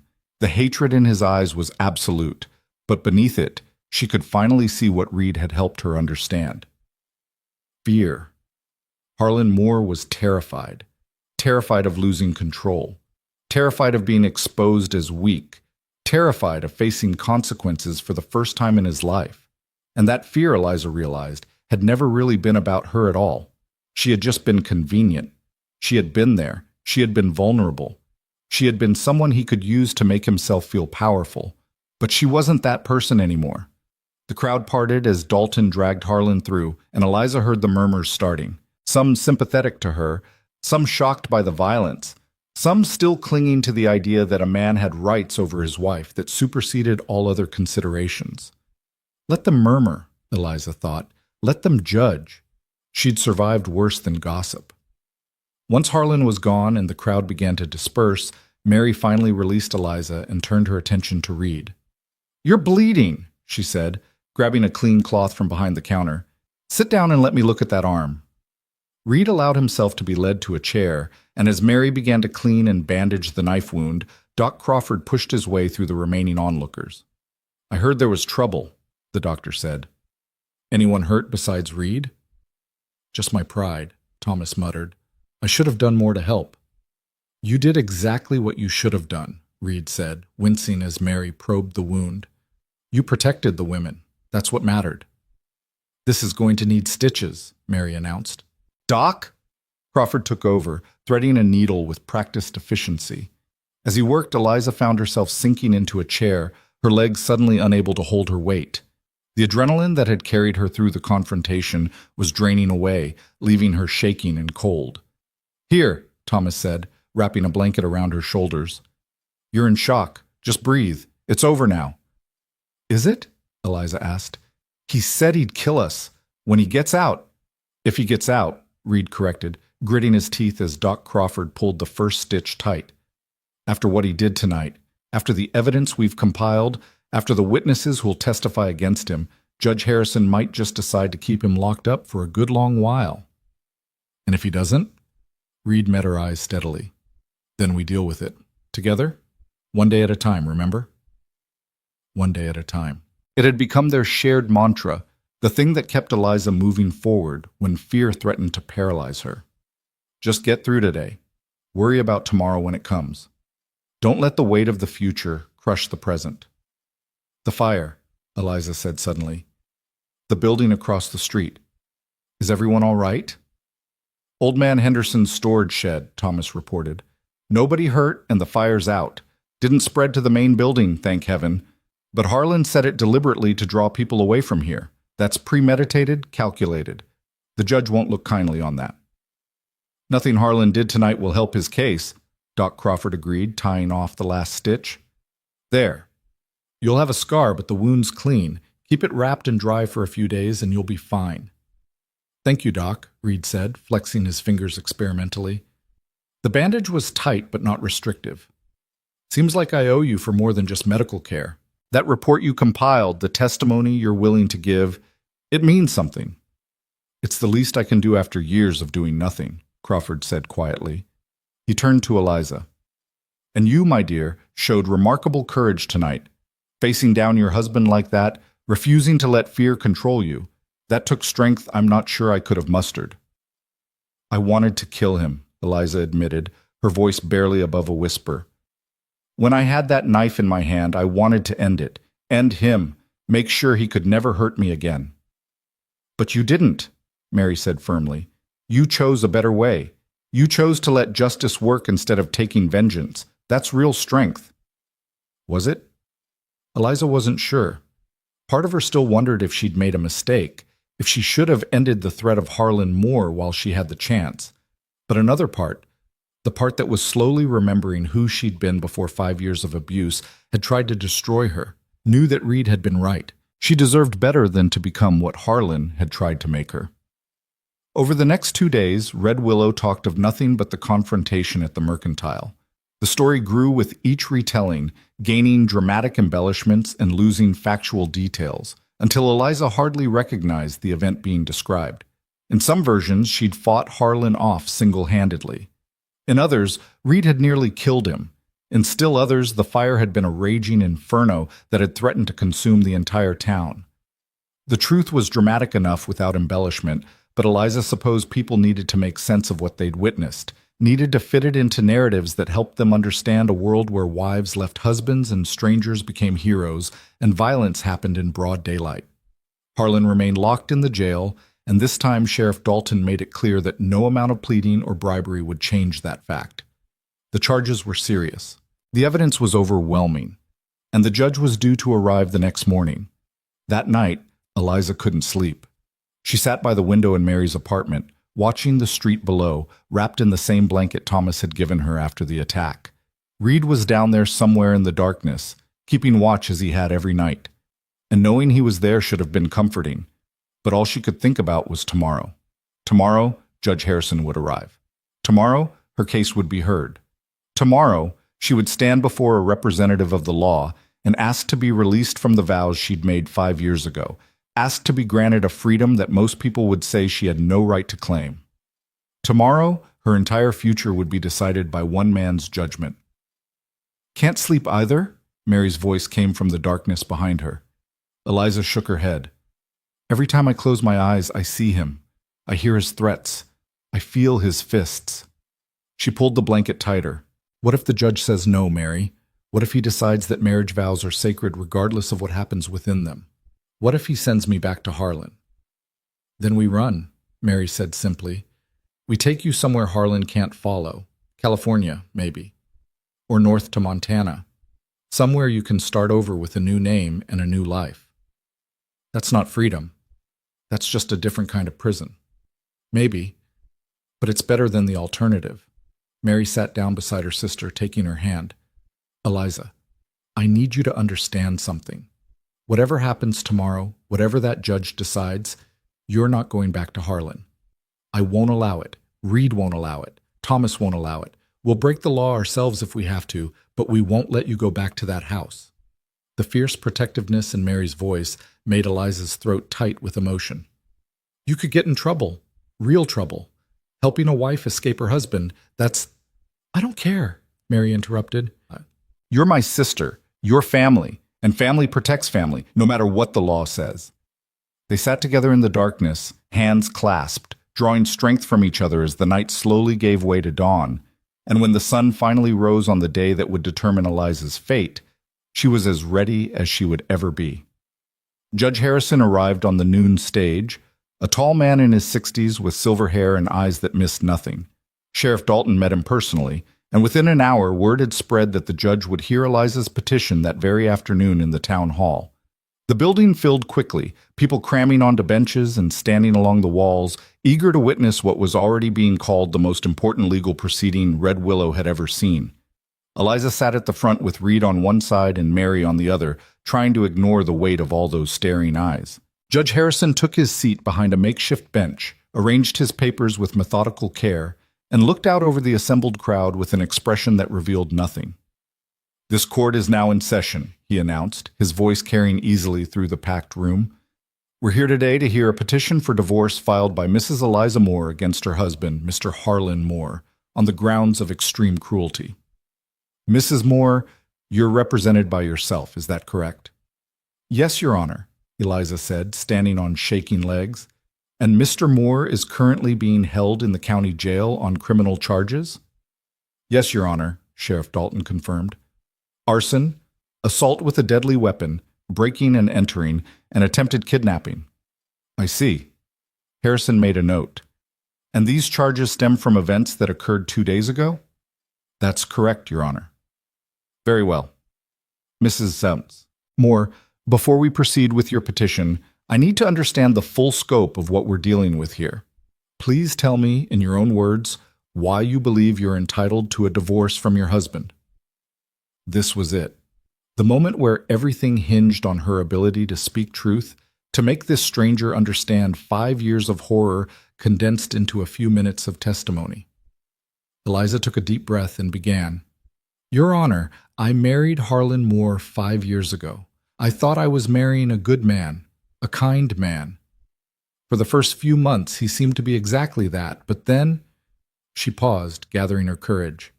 Then he started to change. Or maybe he just stopped pretending. He became angry, violent. He hit me for the first time about 3 months after our wedding. I'd burned his dinner. He said I needed to learn to do better, to be better. He said it was for my own good. And did the violence continue? Harrison asked, his expression still neutral. Yes, Your Honor. It got worse. What started as occasional slaps became regular beatings. He used his fists, his belt, whatever was convenient. He broke my ribs twice, gave me a concussion, split my lips so many times I lost count. And through it all, he told me it was my fault, that I deserved it, that if I just tried harder to be a good wife, he wouldn't have to discipline me. Did you seek help? Once, about a year after we married, I went to Sheriff Dalton with a black eye and a broken finger. I told him Harlan had hurt me. The sheriff sent me home and told me to try to be a better wife. Eliza saw Dalton flinch at the words, but continued. After that, I didn't ask for help again. I'd learned that no one would intervene between a husband and wife. So I endured. I survived. I waited for it to get better, or for it to kill me, whichever came first. What changed? Harrison asked. A stranger stepped in. A cowboy named Reed Walker. He saw Harlan beating me in the street, and he stopped it. And for the first time in 5 years, someone told me I didn't deserve what was happening to me. Someone gave me the courage to say no. Harrison's gaze shifted to Reed. Mr. Walker, you're the man who intervened? Reed stood. Yes, Your Honor. And what is your interest in this case? My interest is in seeing justice done, Your Honor, in making sure a woman who's been terrorized for 5 years gets the chance to live free and safe. Noble sentiments, Harrison said, and Eliza couldn't tell if he was being sincere or sarcastic. But I notice you've appointed yourself Mrs. Moore's protector. Some might say that suggests an inappropriate relationship between you and another man's wife. The implication hung in the air like smoke. Eliza felt her face flush with anger and shame, but before she could respond, Reed spoke. With respect, Your Honor, the only inappropriate relationship here is the one between Harlan Moore and his wife. What I've offered Mrs. Moore is protection and respect, nothing more. She's been beaten, terrorized, and threatened with death by the man who swore to love and cherish her. If offering her safety from that is inappropriate, then I'm guilty as charged. A murmur ran through the crowd. Harrison held up a hand for silence. I appreciate your candor, Mr. Walker. You may be seated. He turned back to Eliza. Mrs. Moore, I've read the preliminary reports. I've seen Dr. Crawford's medical documentation. I've reviewed the statements from witnesses, but I need to hear from you directly. Do you fear for your life if you're forced to return to your husband? Yes, Your Honor, Eliza said without hesitation. He's threatened to kill me multiple times. The last time, 2 days ago, he said we were married until death parted us, and he made it clear which one of us would die first. If you send me back to him, I won't survive it. Strong words. True words, Your Honor. Harlan Moore will kill me if given the chance. Of that, I have absolutely no doubt. Harrison leaned back in his chair, his fingers steepled beneath his chin. This court does not grant divorces lightly, Mrs. Moore. Marriage is a sacred institution, and the vows taken within it are not to be cast aside for trivial reasons. However, he paused, and Eliza's heart hammered against her ribs. However, the purpose of marriage is to create a partnership based on mutual respect and support. What you've described is not a marriage. It's systematic abuse and terrorization. And while some of my colleagues might argue that a wife owes obedience to her husband regardless of his treatment of her, I am not among them. Hope, fragile and terrifying, began to bloom in Eliza's chest.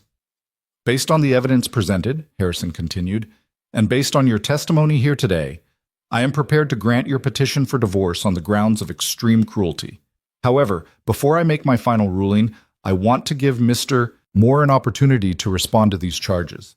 Sheriff, bring in the defendant. The room erupted in whispers as Dalton left to fetch Harlan from the jail. Eliza gripped the edge of the table, her knuckles white.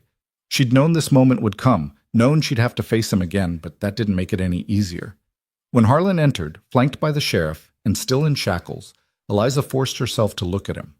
To really look at him, not with the eyes of a terrified wife, but with the eyes of a woman who'd survived his worst and was still standing. He looked smaller somehow, diminished. The swagger was gone, replaced by the hunched shoulders of a man who knew he'd lost. But his eyes, when they found hers, still held that familiar hatred. "Mr. Moore," Judge Harrison said, "you've heard your wife's testimony. Do you wish to respond?" Harlan stood silent for a long moment. Then, to everyone's surprise, he laughed. "Respond? What's the point? You've already made up your mind, haven't you? She's won. She and that cowboy and everyone who turned against me.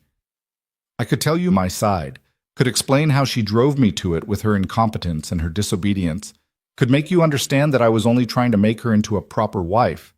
But you wouldn't listen. None of you would listen." "Try me," Harrison said mildly. "I'm listening now." "Fine. You want the truth? She's weak. She's always been weak. She needed guidance, discipline, structure. I provided that. Was I sometimes harsh? Yes. But harsh measures are necessary for harsh lessons. She needed to learn her place, learn respect, learn obedience. That's a husband's duty, to mold his wife into something worthy." The words were so familiar, so exactly what Harlan had told Eliza 1,000 times before, that she almost wanted to laugh. This was his defense. This was how he explained 5 years of violence. "I see," Harrison said, his expression hardening. "And do you believe you have the right to continue this guidance if Mrs. Moore is returned to you?" "She's my wife," Harlan said flatly. "Of course I have that right." "Then let me make something abundantly clear, Mr. Moore. You have no such right. You never did, and you never will again." Harrison's voice had gone cold as winter steel. "What you've described is not guidance or discipline. It's torture. It's cruelty. And it ends today." He banged his gavel once, the sound echoing through the suddenly silent room. "By the power vested in me by the territory of Arizona, I hereby grant Mrs. Eliza Moore a full and complete divorce from Mr. Harlan Moore on the grounds of extreme and repeated cruelty. All bonds of marriage between them are dissolved effective immediately. Mrs. Moore, you are a free woman." The words took a moment to penetrate Eliza's understanding. Free. She was free. Legally, officially, irrevocably free. The courtroom erupted in noise. Some cheering, some protesting, all of them talking at once. But Eliza heard none of it. She was staring at Judge Harrison, at this stranger who'd just given her back her life, and she couldn't quite believe it was real. "Furthermore," Harrison continued, raising his voice to be heard over the din, "I'm issuing a restraining order prohibiting Mr. Moore from approaching, contacting, or harassing Mrs. Moore in any way. If he violates this order, he'll face immediate arrest and additional criminal charges. And speaking of criminal charges, Sheriff Dalton, I understand Mr. Moore is facing several serious accusations." "Yes, Your Honor. Arson, assault with a deadly weapon, breaking and entering, and attempted kidnapping." "Then I suggest you add those to the docket. We'll hear those cases tomorrow." Harrison looked at Harlan with undisguised contempt. "Mr. Moore, you're going to be a guest of the county jail for quite some time. I suggest you use that time to reflect on your actions and on the kind of man you've become. Perhaps, if you're fortunate, you'll emerge from this experience as someone worthy of being called human. Court is adjourned." The gavel fell again, final and absolute. Eliza felt Mary's arms around her, felt Reed's hand on her shoulder, heard voices congratulating her and asking questions and exclaiming over the verdict. But all she could focus on was the reality that was slowly, impossibly sinking in. She was free. After 5 years of prison disguised as marriage, after countless beatings and endless terror, after believing she'd die before she'd ever escape, she was finally, legally, completely free. Harlan was screaming something as Dalton dragged him from the courtroom, but Eliza didn't listen to the words. She'd heard enough of his words to last a lifetime. All that mattered now was the future, a future that, for the first time in 5 years, belonged entirely to her. Freedom, Eliza discovered, was both lighter and heavier than she'd imagined. The immediate aftermath of the judge's ruling passed in a blur of handshakes and well wishes from people who'd watched her suffer in silence for years. Mrs. Patterson wept openly and apologized for the 100th time. Doc Crawford gripped her hands and told her she was the bravest woman he'd ever known. Even Sheriff Dalton, who'd failed her so profoundly when she'd first asked for help, offered his congratulations with genuine emotion in his eyes. But once the crowd dispersed and the excitement faded, once Mary and Thomas went back to running the mercantile and the town returned to its daily rhythms, Eliza found herself alone with a freedom she had no idea how to navigate. She was no longer Harlan Moore's wife. She was simply Eliza Moore, a woman with no husband, no home, no income, and no clear path forward. The exhilaration of the judge's verdict gave way to a quieter, more persistent anxiety. What now? What did freedom actually look like when you'd forgotten how to live without fear? Reed found her sitting on the bench outside the mercantile 3 days after the trial, watching the sunset paint the Arizona sky in shades of orange and gold. He'd been giving her space since the verdict, staying close enough to ensure her safety, but distant enough to let her breathe. Now he approached carefully, as if she were a skittish horse that might bolt at any sudden movement. "Mind if I sit?" he asked. Eliza gestured to the empty space beside her. Reed settled onto the bench, removing his hat and turning it slowly in his hands. They sat in companionable silence for a few moments, watching the townspeople go about their evening business. "You've been quiet these past few days," Reed said finally. "Mary's worried." "I know. I've tried to reassure her, but I don't think I'm very convincing." Eliza pulled her shawl tighter around her shoulders. "The truth is, I don't know what I'm supposed to feel. Everyone expects me to be celebrating, to be overjoyed that I'm free, and I am, in a way. But I'm also terrified. Of what? Of everything." The admission came easier than she'd expected. Of what comes next. Of how I'm going to support myself. Of what people will think of me. Of whether Harlan will find a way to hurt me even from behind bars. Of whether I'll ever be able to trust anyone again. Of whether I'll ever feel safe. She laughed, a brittle sound. "Quite a list, isn't it?" "Sounds reasonable to me," Reed said. "You've just escaped 5 years of hell. It'd be stranger if you weren't scared." "But I'm supposed to be free now. Free people aren't supposed to be afraid all the time." "Says who?" Reed turned to look at her directly. "Eliza, freedom doesn't mean the absence of fear. It means having the right to feel afraid without someone punishing you for it. It means getting to make your own choices, even when those choices are hard. It means building a life on your own terms, at your own pace." "I don't know how to do that," Eliza admitted. "For 5 years, every decision I made was about survival. What would keep Harlan calm? What would avoid a beating? What would get me through another day? I don't know how to make decisions that aren't about surviving anymore." "Then learn," Reed said simply. "One decision at a time. Start small. What do you want for dinner tonight?" The question was so mundane, so ordinary, that Eliza almost laughed. "What do I want?" "Yes, not what Mary wants, not what's easiest, not what you think you should want. What do you actually want to eat tonight?" Eliza thought about it, really thought about it, and realized she couldn't remember the last time she'd considered her own preferences about anything as simple as food. "Apple pie," she said finally.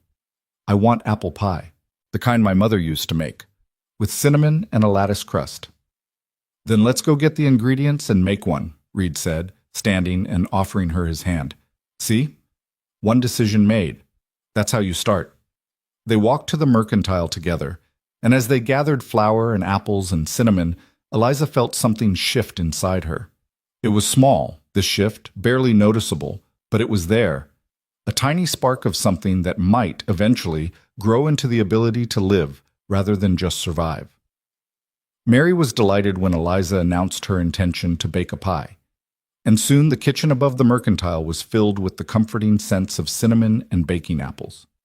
Reed stayed, sitting at the table and telling stories about his travels while Eliza worked the dough with flour-dusted hands. It was peaceful, domestic, ordinary in a way that Eliza's life hadn't been in years. "Where will you go?" Eliza asked as she crimped the edges of the crust. Now that the trial's over, now that Harlan's locked up, I assume you'll be moving on soon? Reed was quiet for a moment.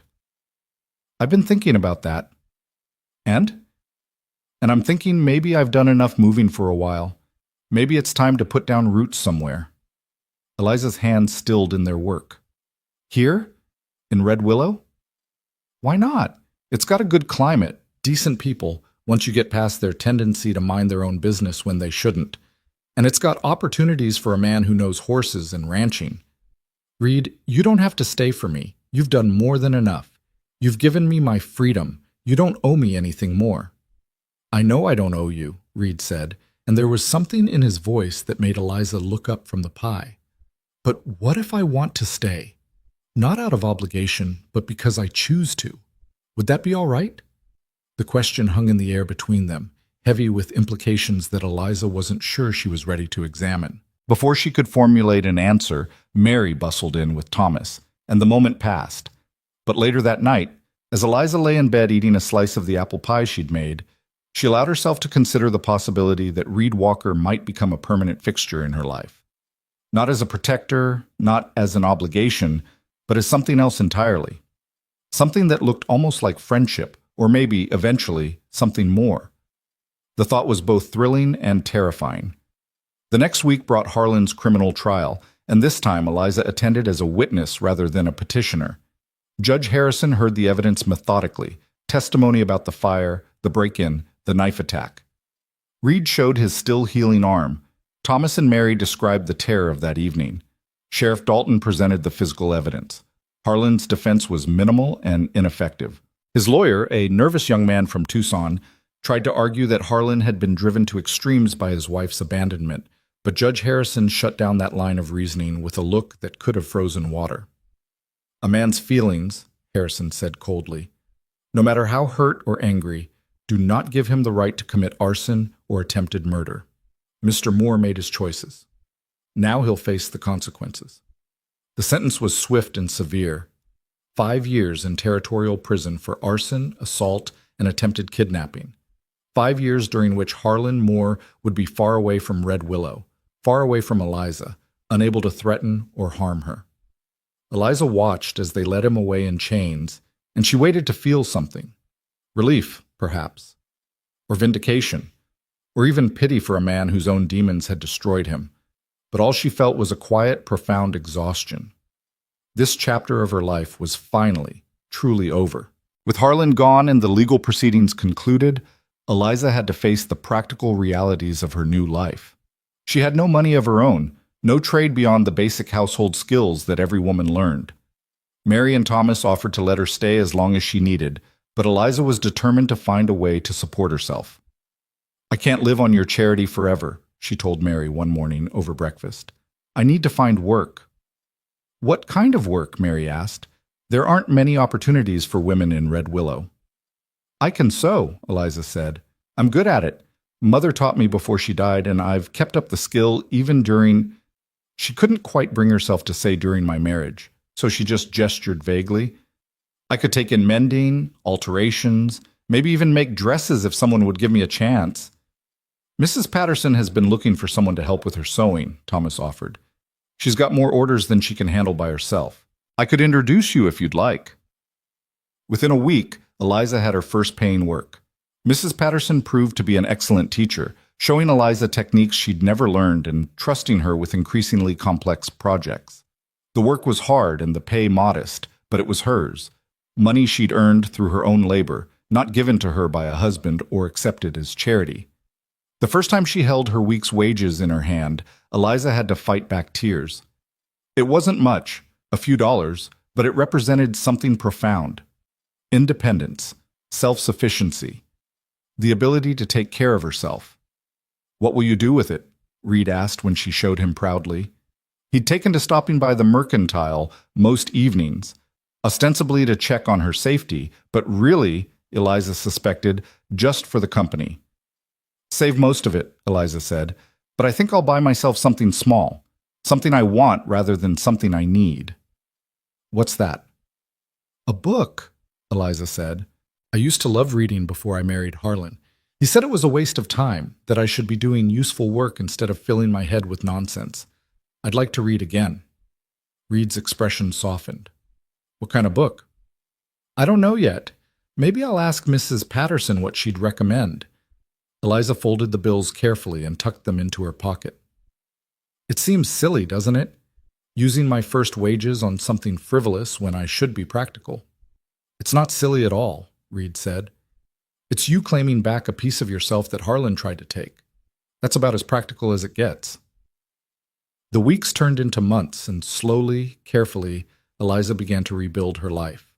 She rented a small room of her own above the dress shop, modest but clean and entirely hers.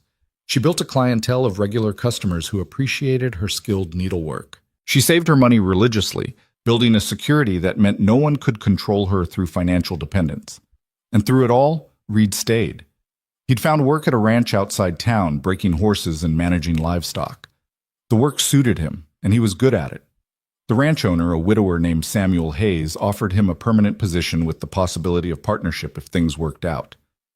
Hayes is getting older, Reed told Eliza one evening as they walked along the edge of town.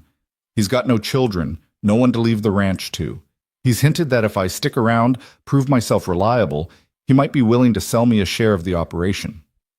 That's wonderful, Eliza said, and meant it. You'd be good at running a ranch. I've been thinking about it, Reed admitted. Thinking about what it might mean to have something permanent, to build something rather than just drifting from place to place. He paused, then added carefully, to have roots somewhere. They'd reached the edge of town, where the buildings gave way to open desert stretching toward the mountains. The sun was setting, painting everything in gold and shadow. Reed stopped walking and turned to face her. Eliza, I need to ask you something, and I need you to be honest with me. Eliza's heart began to beat faster. All right. These past few months, being here in Red Willow, seeing you most days, watching you build your new life, it's meant something to me. You've meant something to me. Reed's voice was steady, but his eyes showed uncertainty. But I don't want to assume. I don't want to push. You've just gotten free from one man's control. The last thing you need is another man trying to stake a claim on your life. Reed, let me finish, he said gently. I'm not asking you for anything right now. I just need to know if there's a possibility, someday. Not tomorrow, not next week, maybe not even next year. But someday, when you've had time to heal and figure out who you are outside of what Harlan made you, do you think you might want... He trailed off, seeming to struggle for words. Do you think you might want to build something with me? Partnership, friendship, maybe eventually something more? Eliza looked at this man who'd stepped between her and violence when no one else would, who'd kept watch through cold nights to ensure her safety, who'd given her space to heal while remaining close enough to help when she needed it, who'd never once pressured her, controlled her, or tried to make her into something she wasn't. I don't know, she said honestly. The thought of being with anyone, of trusting anyone that way again, it terrifies me. Even you, and you've given me no reason to fear you. I know. But, Eliza continued, I also know that I value your friendship. I look forward to our conversations. I feel safer when you're near, not because I need protecting, but because I know you see me as a person rather than as property. And maybe, given time, that could grow into something more.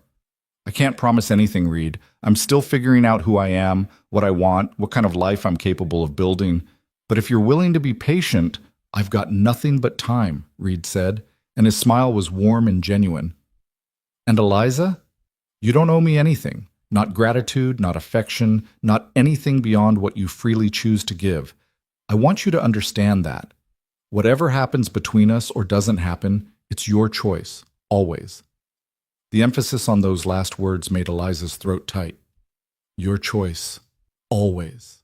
After 5 years of having no choices, of having her agency stripped away piece by piece, those words were a gift beyond measure. Thank you, she whispered. They walked back to town in comfortable silence, and when they parted ways at the dress shop, Reed tipped his hat to her the same way he had that first day in the street. Respectful. Courteous, seeing her as worthy of dignity. That night, Eliza lay in her small room and allowed herself to imagine a future that wasn't defined by survival. A future where she might laugh freely, love safely, live fully. It was still hard to picture, still clouded by fear and doubt and the scars that Harlan had left on her soul. But it was there, a possibility, a hope. And hope, Eliza was learning, was the first step toward healing. The seasons changed. Autumn gave way to winter, and winter to spring. Eliza's sewing business flourished as word spread about her skill and reliability. She moved from her small room to a slightly larger one with space for a proper sewing area. She bought herself not one book but several, rebuilding the small library she'd lost when she'd married Harlan. She also began to venture out more, accepting invitations to church socials and town gatherings. At first it was terrifying, all those eyes on her, all those whispered conversations that she was sure were about her failed marriage and scandalous divorce. But gradually, she realized that most people had moved on to other gossip, other scandals. Her story was old news. And the people who mattered, Mary and Thomas, Doc Crawford, Mrs. Patterson, and yes, Reed, they saw her for who she was becoming rather than who she'd been forced to be. Reed continued his work at the Hayes Ranch, and his partnership with Samuel Hayes grew stronger. The old rancher, seeing Reed's dedication and skill, began teaching him the business side of ranching, managing accounts, dealing with buyers, planning for the future. Hayes sat me down yesterday, Reed told Eliza one Sunday afternoon as they shared lunch on the bench outside the mercantile. Said he's impressed with my work. Said he wants to make me a full partner by year's end. Reed, that's wonderful, Eliza said, genuinely delighted. You've worked so hard for this. I have, Reed agreed, but I wanted to talk to you about it before I gave him my answer. Why would you need to talk to me? Because becoming a partner means committing to staying in Red Willow permanently, means building a life here, putting down those roots we talked about. And I wanted to make sure, he paused, choosing his words carefully. I wanted to make sure that's still all right with you, that you're comfortable with me being a permanent part of this town, this community. I don't want my presence to make your life harder. Eliza set down her sandwich and turned to face him fully. Reed Walker, your presence has never made my life harder. It's made it possible. And the thought of you leaving, of you not being here, she realized with some surprise that the thought actually hurt. I'd miss you, more than I probably should, given that we're just friends. Are we? Reed asked quietly. Just friends? It was the question Eliza had been avoiding for months. The reality she'd been dancing around because acknowledging it meant being vulnerable again, meant risking her heart again, meant trusting someone with the parts of herself that Harlan had tried to destroy. I don't know what we are, Eliza said finally, but I know that when I think about my future, you're in it. I know that I trust you in ways I never thought I'd trust anyone again.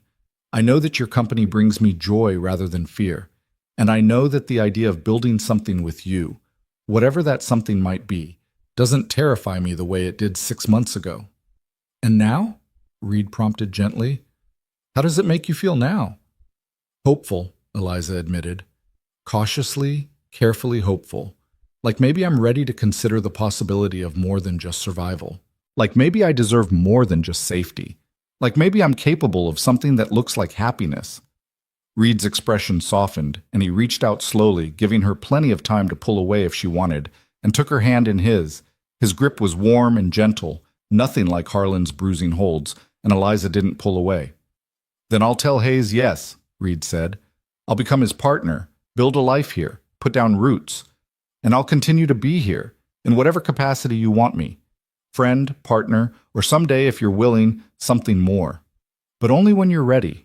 Only when you choose it freely. That might take time, Eliza warned. I'm still healing, still figuring out who I am outside of fear. I told you before I've got nothing but time. And Eliza, watching you heal, watching you reclaim yourself, watching you become who you were always meant to be, that's a privilege I don't take lightly. They sat together on the bench, hands clasped, watching the spring afternoon unfold around them. People passed by, going about their daily business. But for once, Eliza didn't worry about what they thought, what they whispered, what judgments they might be passing. All that mattered was this moment, this choice, this careful, fragile hope that was growing stronger every day. By summer, Reed was a full partner in the Hayes Ranch, and Eliza's sewing business had grown to the point where she was considering hiring an apprentice.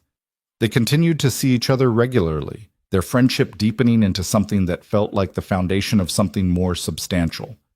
Reed never pushed, never demanded, never expected anything from Eliza beyond what she freely offered.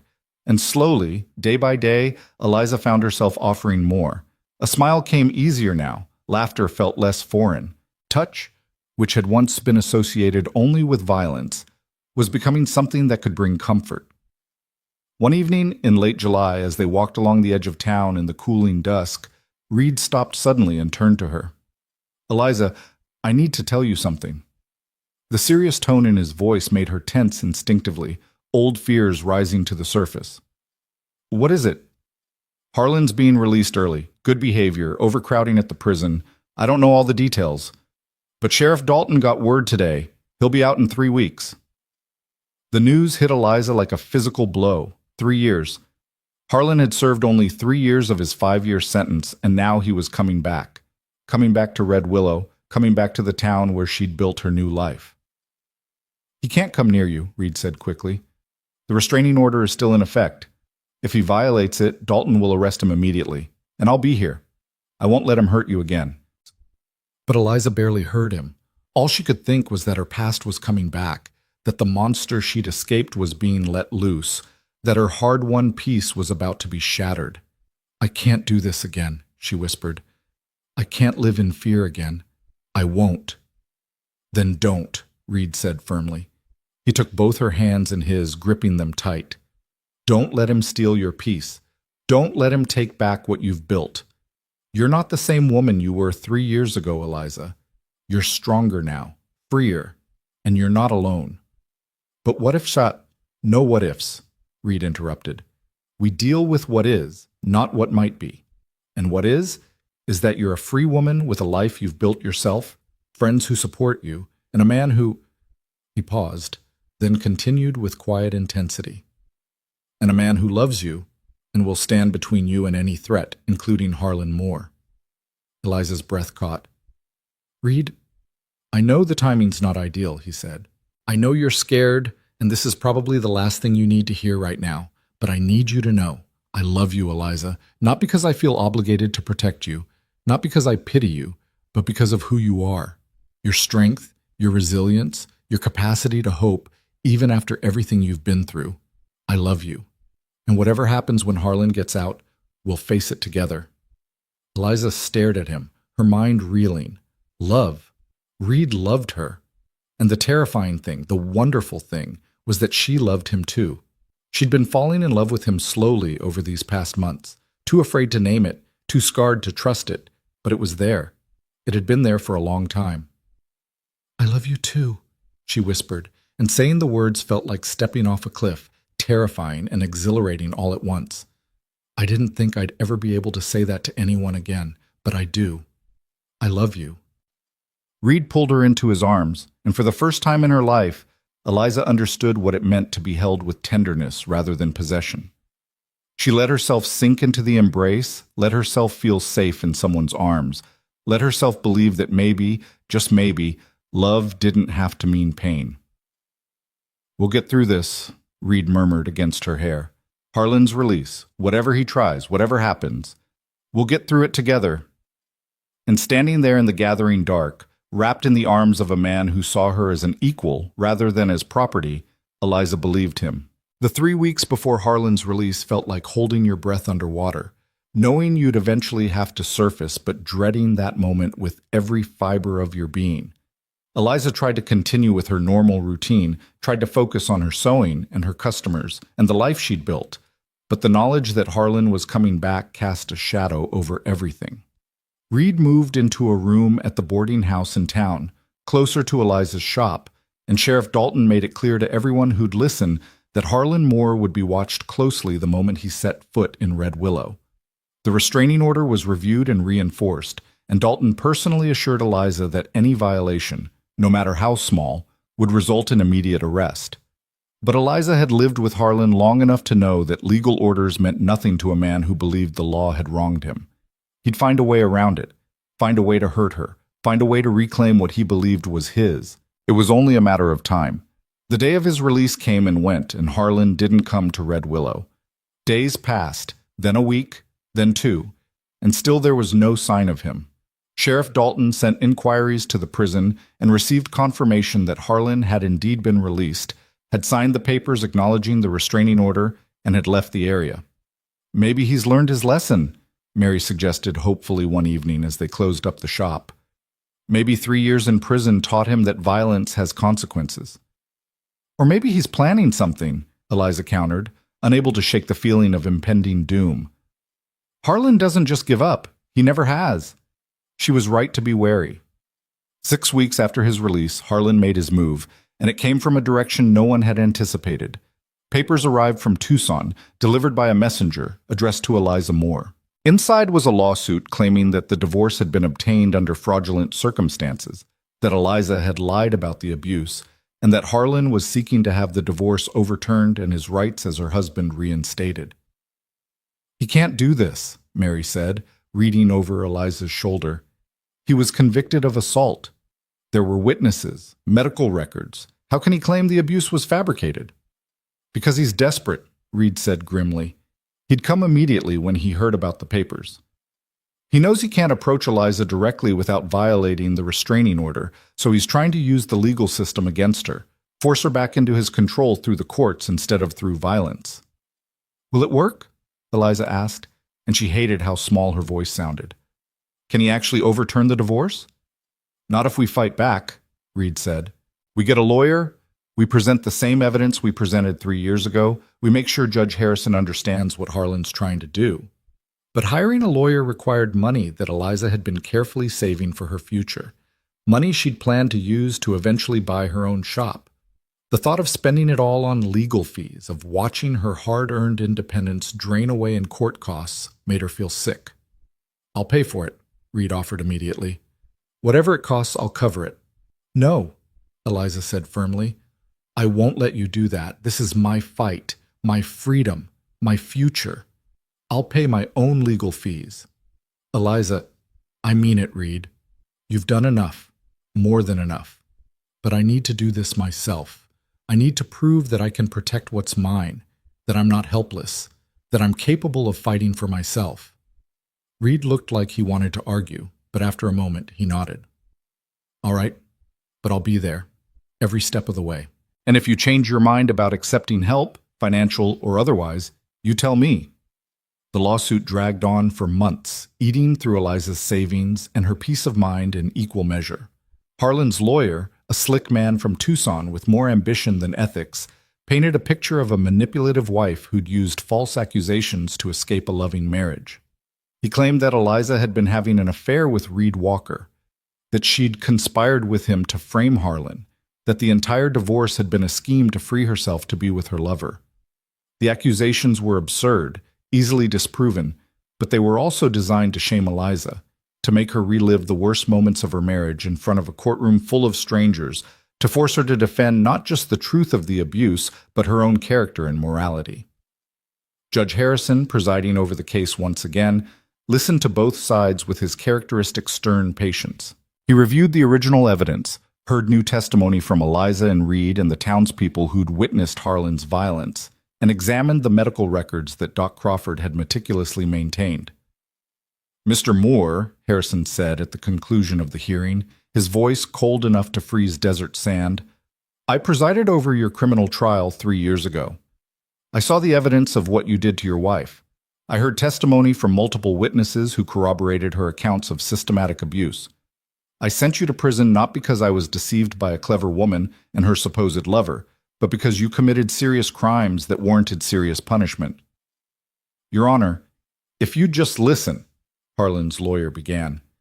"I'm not finished," Harrison interrupted. "This lawsuit is not a legitimate legal challenge. It's harassment.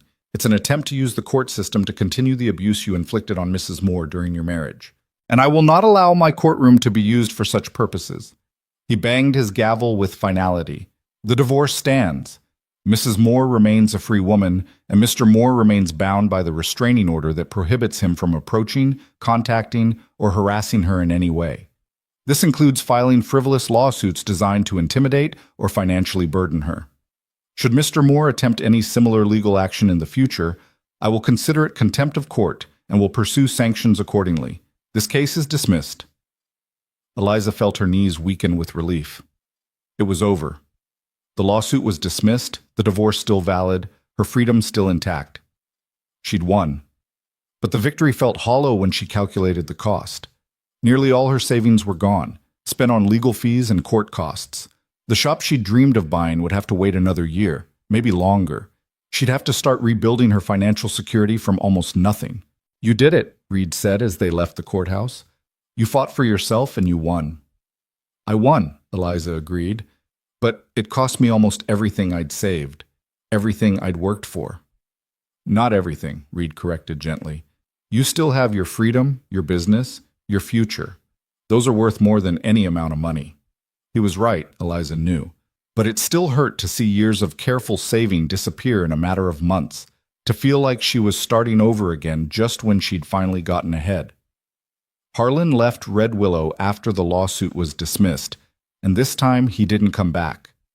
Sheriff Dalton received reports that he'd headed east, possibly back to where he'd grown up, possibly just drifting from town to town like the bitter, broken man he'd become. Eliza didn't care where he went as long as it was far away from her. With Harlan truly gone and the legal battles finally concluded, Eliza could focus on rebuilding what she'd lost. It took another year of hard work, of taking every sewing commission she could manage, of saving every spare penny, but eventually she had enough to make a down payment on the dress shop she'd been renting. Mrs. Patterson, ready to retire, was happy to sell to someone she trusted, someone she knew would take care of the business she'd built. The shop became Eliza's, truly, legally hers, and she painted a new sign to hang above the door. "Moore's Fine Sewing," it read, and seeing her name on that sign, claiming her identity separate from Harlan's shadow, felt like a final victory. Reed was there the day she hung the sign, helping her position it just right, beaming with pride that made Eliza's heart warm. "Moore's Fine Sewing," he read aloud, "has a nice ring to it." "It does," Eliza agreed, then more quietly, "though I've been thinking maybe someday it might have a different name." Reed's hand stilled on the sign. "Different how?" Eliza took a breath, gathering her courage. 4 years had passed since Reed Walker had stepped between her and Harlan's fists. 4 years of healing, growing, learning to trust again. 4 years of Reed's steady presence, his patient love, his unwavering respect for her autonomy and choices. She was ready. Finally, truly ready. "Reed Walker," she said, turning to face him fully, "I think it's time we had a conversation about the future. Our future." A slow smile spread across Reed's face. "Is that so? You've been patient with me. More patient than anyone had a right to expect. You've let me heal at my own pace, make my own choices, build my own life. You've never pushed, never demanded, never made me feel like I owed you anything." "Because you don't owe me anything," Reed said. "Everything between us has to be freely chosen, or it's not worth having." "I know, and that's why I'm choosing this, choosing you, choosing us." Eliza reached for his hands, lacing her fingers through his. "I love you, Reed. I've loved you for a long time, but I needed to be sure I was loving you freely, not out of gratitude or dependence or fear of being alone.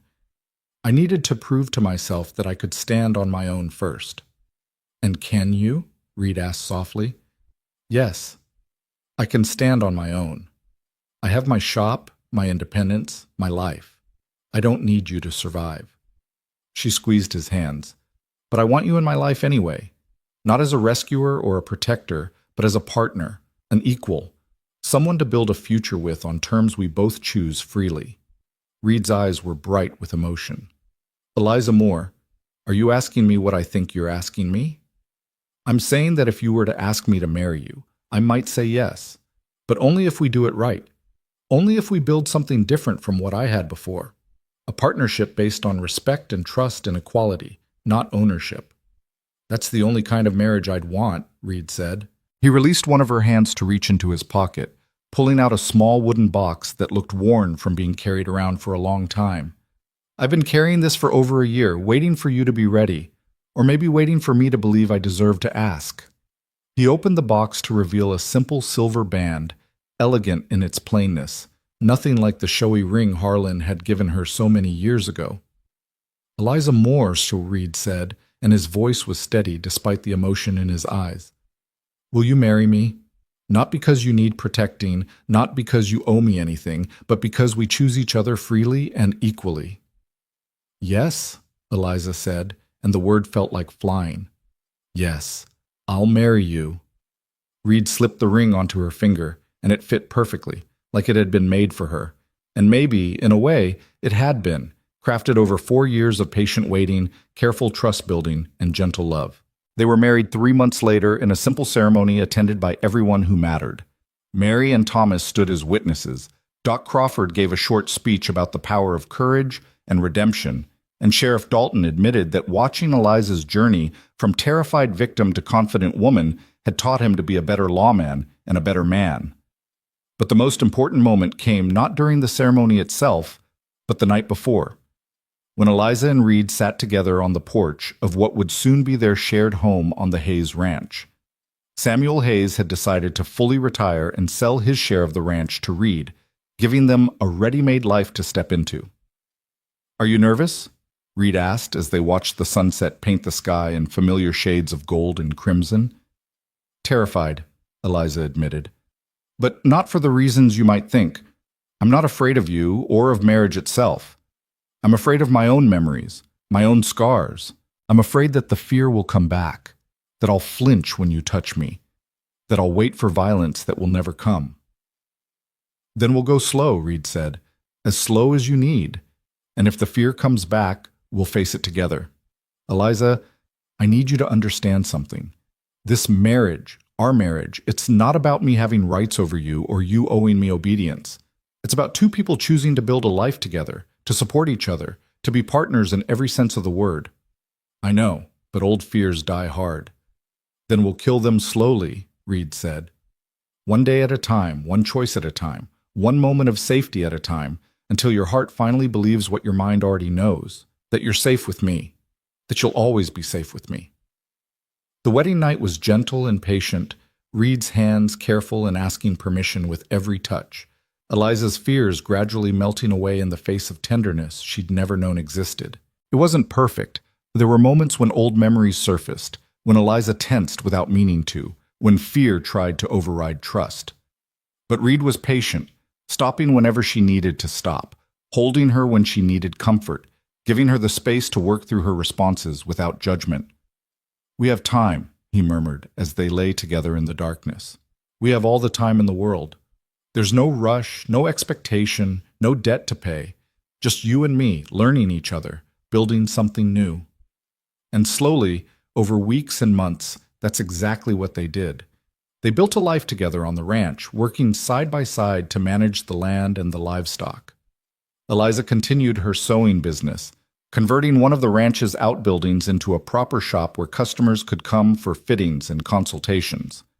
Reed proved to be as good a rancher as Samuel Hayes had hoped, and the operation flourished under his management. But more importantly, they built trust. Reed taught Eliza that disagreements didn't have to end in violence, that expressing needs wasn't grounds for punishment, that a husband could actually listen to his wife's opinions and value them. Eliza taught Reed about the patience required for real healing, about the courage it took to be vulnerable after trauma, about the depth of strength that resided in someone who'd survived the unsurvivable. The first year of marriage had its challenges. There were nights when Eliza woke from nightmares about Harlan, when the old terror gripped her so completely that she couldn't remember where she was or who she was with. Reed learned to wake her gently, to give her space to reorient herself, to remind her with quiet words and careful touch that she was safe, that Harlan was gone, that this life was real. There were also moments of unexpected joy. The first time Eliza laughed so hard she cried, doubled over at something ridiculous Reed had said, and realized she couldn't remember the last time she'd felt such uncomplicated happiness. The first time they worked together to solve a problem on the ranch, and she realized that her opinions were not only heard, but valued. The first time she initiated physical affection without fear, reaching for Reed's hand simply because she wanted to hold it. By their second anniversary, Eliza realized that she'd gone weeks without thinking about Harlan at all. The man who dominated her thoughts for so many years, who'd controlled her through fear even after he was gone, had finally faded into the past where he belonged. She was free of him not just legally, but emotionally, psychologically, completely. "I've been thinking," she told Reed one evening as they sat on the porch watching another sunset, "about how far I've come. About who I was when you first met me and who I am now." "You've always been strong," Reed said. "I just helped you remember it." "No, it's more than that. When you met me, I was surviving. I was enduring. I was getting through each day, but not really living. Now," she gestured to the ranch around them, to the life they'd built. "Now I'm living, really living, making choices, building things, planning for a future. I have dreams again, Reed, real dreams that don't involve just making it to tomorrow." "What kind of dreams?" Reed asked, though his smile suggested he might already know. "I want to expand the sewing business, maybe hire that apprentice I've been thinking about. I want to help other women who are where I was, show them that escape is possible, that freedom is worth fighting for, and—" She paused, her hand moving to rest on her still flat stomach. "I want to have a family, children. I want to show them what a real marriage looks like, what love without violence looks like. I want to raise them to be strong and kind, and to never think that hurting someone is acceptable." Reed's hand covered hers. "We can do all of that together." "Together," Eliza echoed, and the word felt like a promise. 5 years after their wedding, Eliza stood in the yard of their ranch, watching her 2 children play in the afternoon sun. Daniel, 3 years old, was chasing chickens with the focused determination of a toddler who hadn't yet learned that chickens were faster than he was. Sarah, just turned 1, was sitting in the dirt making mud pies and laughing at her own creation. Reed emerged from the barn, saw his family, and smiled the smile that Eliza had come to think of as hers alone. He scooped up Sarah, mud and all, and kissed her round cheek, making her squeal with delight. Daniel abandoned the chickens to run to his father, demanding to be picked up too. Eliza watched them, her heart so full it almost hurt. This was what freedom looked like. Not the absence of fear, not the lack of constraint, but the presence of choice, the ability to build a life on her own terms, the chance to love and be loved without violence, without control, without the constant terror of doing something wrong. "Mrs. Walker!" a voice called from the road. Eliza turned to see a young woman approaching hesitantly, her dress dusty from travel, her face bearing bruises that Eliza recognized all too well. "Mrs. Walker, I'm sorry to bother you, but Mrs. Patterson in town said you might be willing to talk to me. She said you'd understand. She said you'd been where I am." Eliza's heart clenched with recognition and compassion. She'd been expecting something like this ever since she'd started quietly letting it be known that her home was open to women who needed help, needed advice, needed to know that escape was possible. "Of course," Eliza said warmly, moving toward the young woman. "You're not bothering me at all. Come inside. Let's talk." As they walked toward the house, Eliza glanced back at Reed, who nodded his understanding. This was important. This was how she transformed her own suffering into something meaningful, how she took the pain Harlan had caused and turned it into hope for someone else.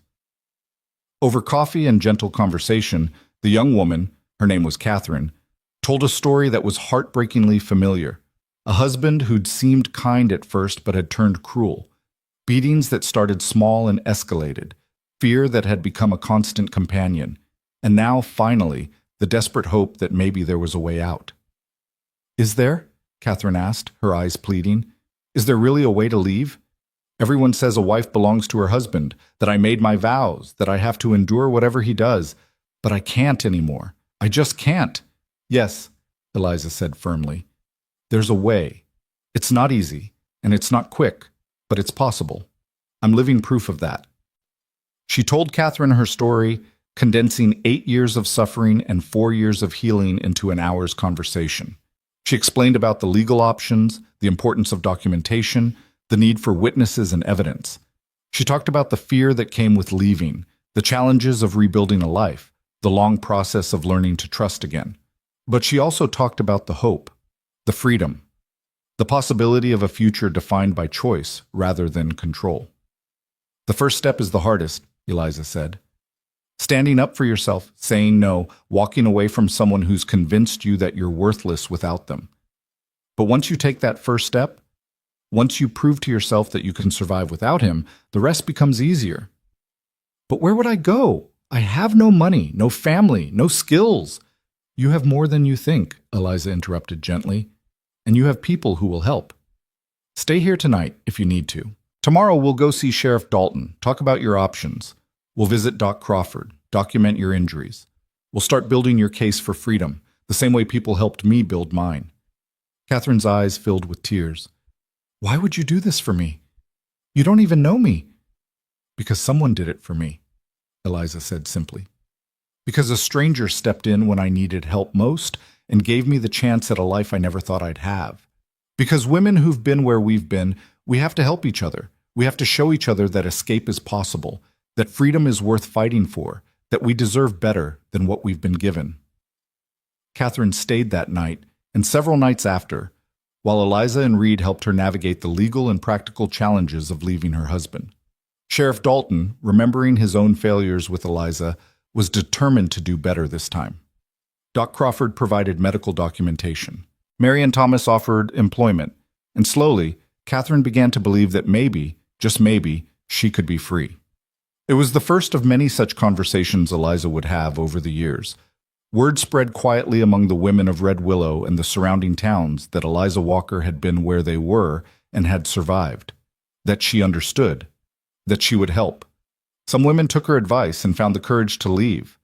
Others weren't ready yet, but knowing that someone understood, that someone had made it to the other side, gave them hope to hold on to until they could take that first terrifying step. And with each woman she helped, Eliza felt another piece of her own healing complete. The suffering Harlan had caused her wasn't just a burden to carry anymore. It was experience she could use to help others. It was wisdom born from pain that she could share.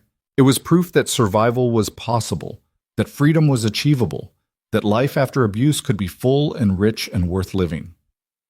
10 years after Reed Walker stepped between Eliza and violence on a dusty Arizona street, Eliza sat on her porch watching the sunset and tallied up her life.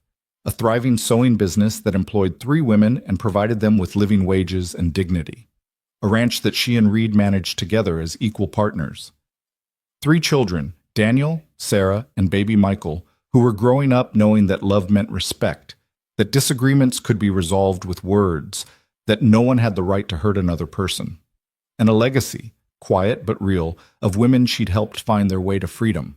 12 so far, each one a victory against the kind of darkness that had once consumed her own life. Reed joined her on the porch, settling into the chair beside hers with the comfortable ease of long familiarity. They sat in silence for a while, watching the children play in the yard, listening to the evening sounds of the ranch settling down for the night. "Do you ever think about him?" Reed asked quietly. "About Harlan?" "Sometimes," Eliza admitted, "but not the way I used to. I used to think about him constantly, replaying the abuse, fearing his return, wondering if I'd ever truly be free of him. Now, when I think of him, it's more like remembering a storm I survived. Terrible while it was happening, but past now. Just a chapter in my story, not the whole book." "That's good," Reed said. "That's healthy." "I heard he died," Eliza continued, "about 2 years ago, drinking himself to death in some town in Texas. Sheriff Dalton told me when he found out, thought I should know, and I felt nothing. Not relief, not satisfaction, not even pity. Just nothing.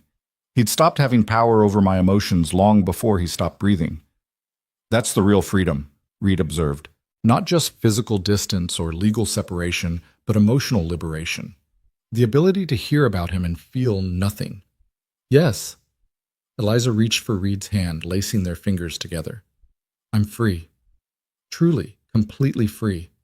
Free to build the life I choose, love who I choose, be who I choose. And I choose this. Every day I choose this life, this love, this future." Reed raised her hand to his lips, kissing her knuckles gently. "And I choose you. Every day I choose you." As the sun finally slipped below the horizon and the stars began to emerge in the darkening sky, Eliza reflected on the journey that had brought her here. From that terrible afternoon when Harlan's fists had driven her into the dust, to this peaceful evening surrounded by love and safety and purpose. The cowboy who'd stepped in and said, "Not while I'm breathing," had given her the chance to reclaim her life. But it was Eliza herself who'd done the hard work of healing, of rebuilding, of learning to trust again. Reed had been the catalyst, but she'd been the one to transform herself from victim to survivor to thriver. And that transformation, she knew, was the greatest victory of all. Years would pass, bringing joy and sorrow, triumph and challenge, as all lives do. But through it all, Eliza would carry with her the hard-won knowledge that she was strong enough to face whatever came, that she deserved respect and love and safety, that she had the right to make her own choices and build her own future. The little girl who'd grown up in Red Willow, the young woman who'd made a terrible mistake in marrying Harlan Moore, the battered wife who'd survived 5 years of hell, they were all part of who Eliza Walker was.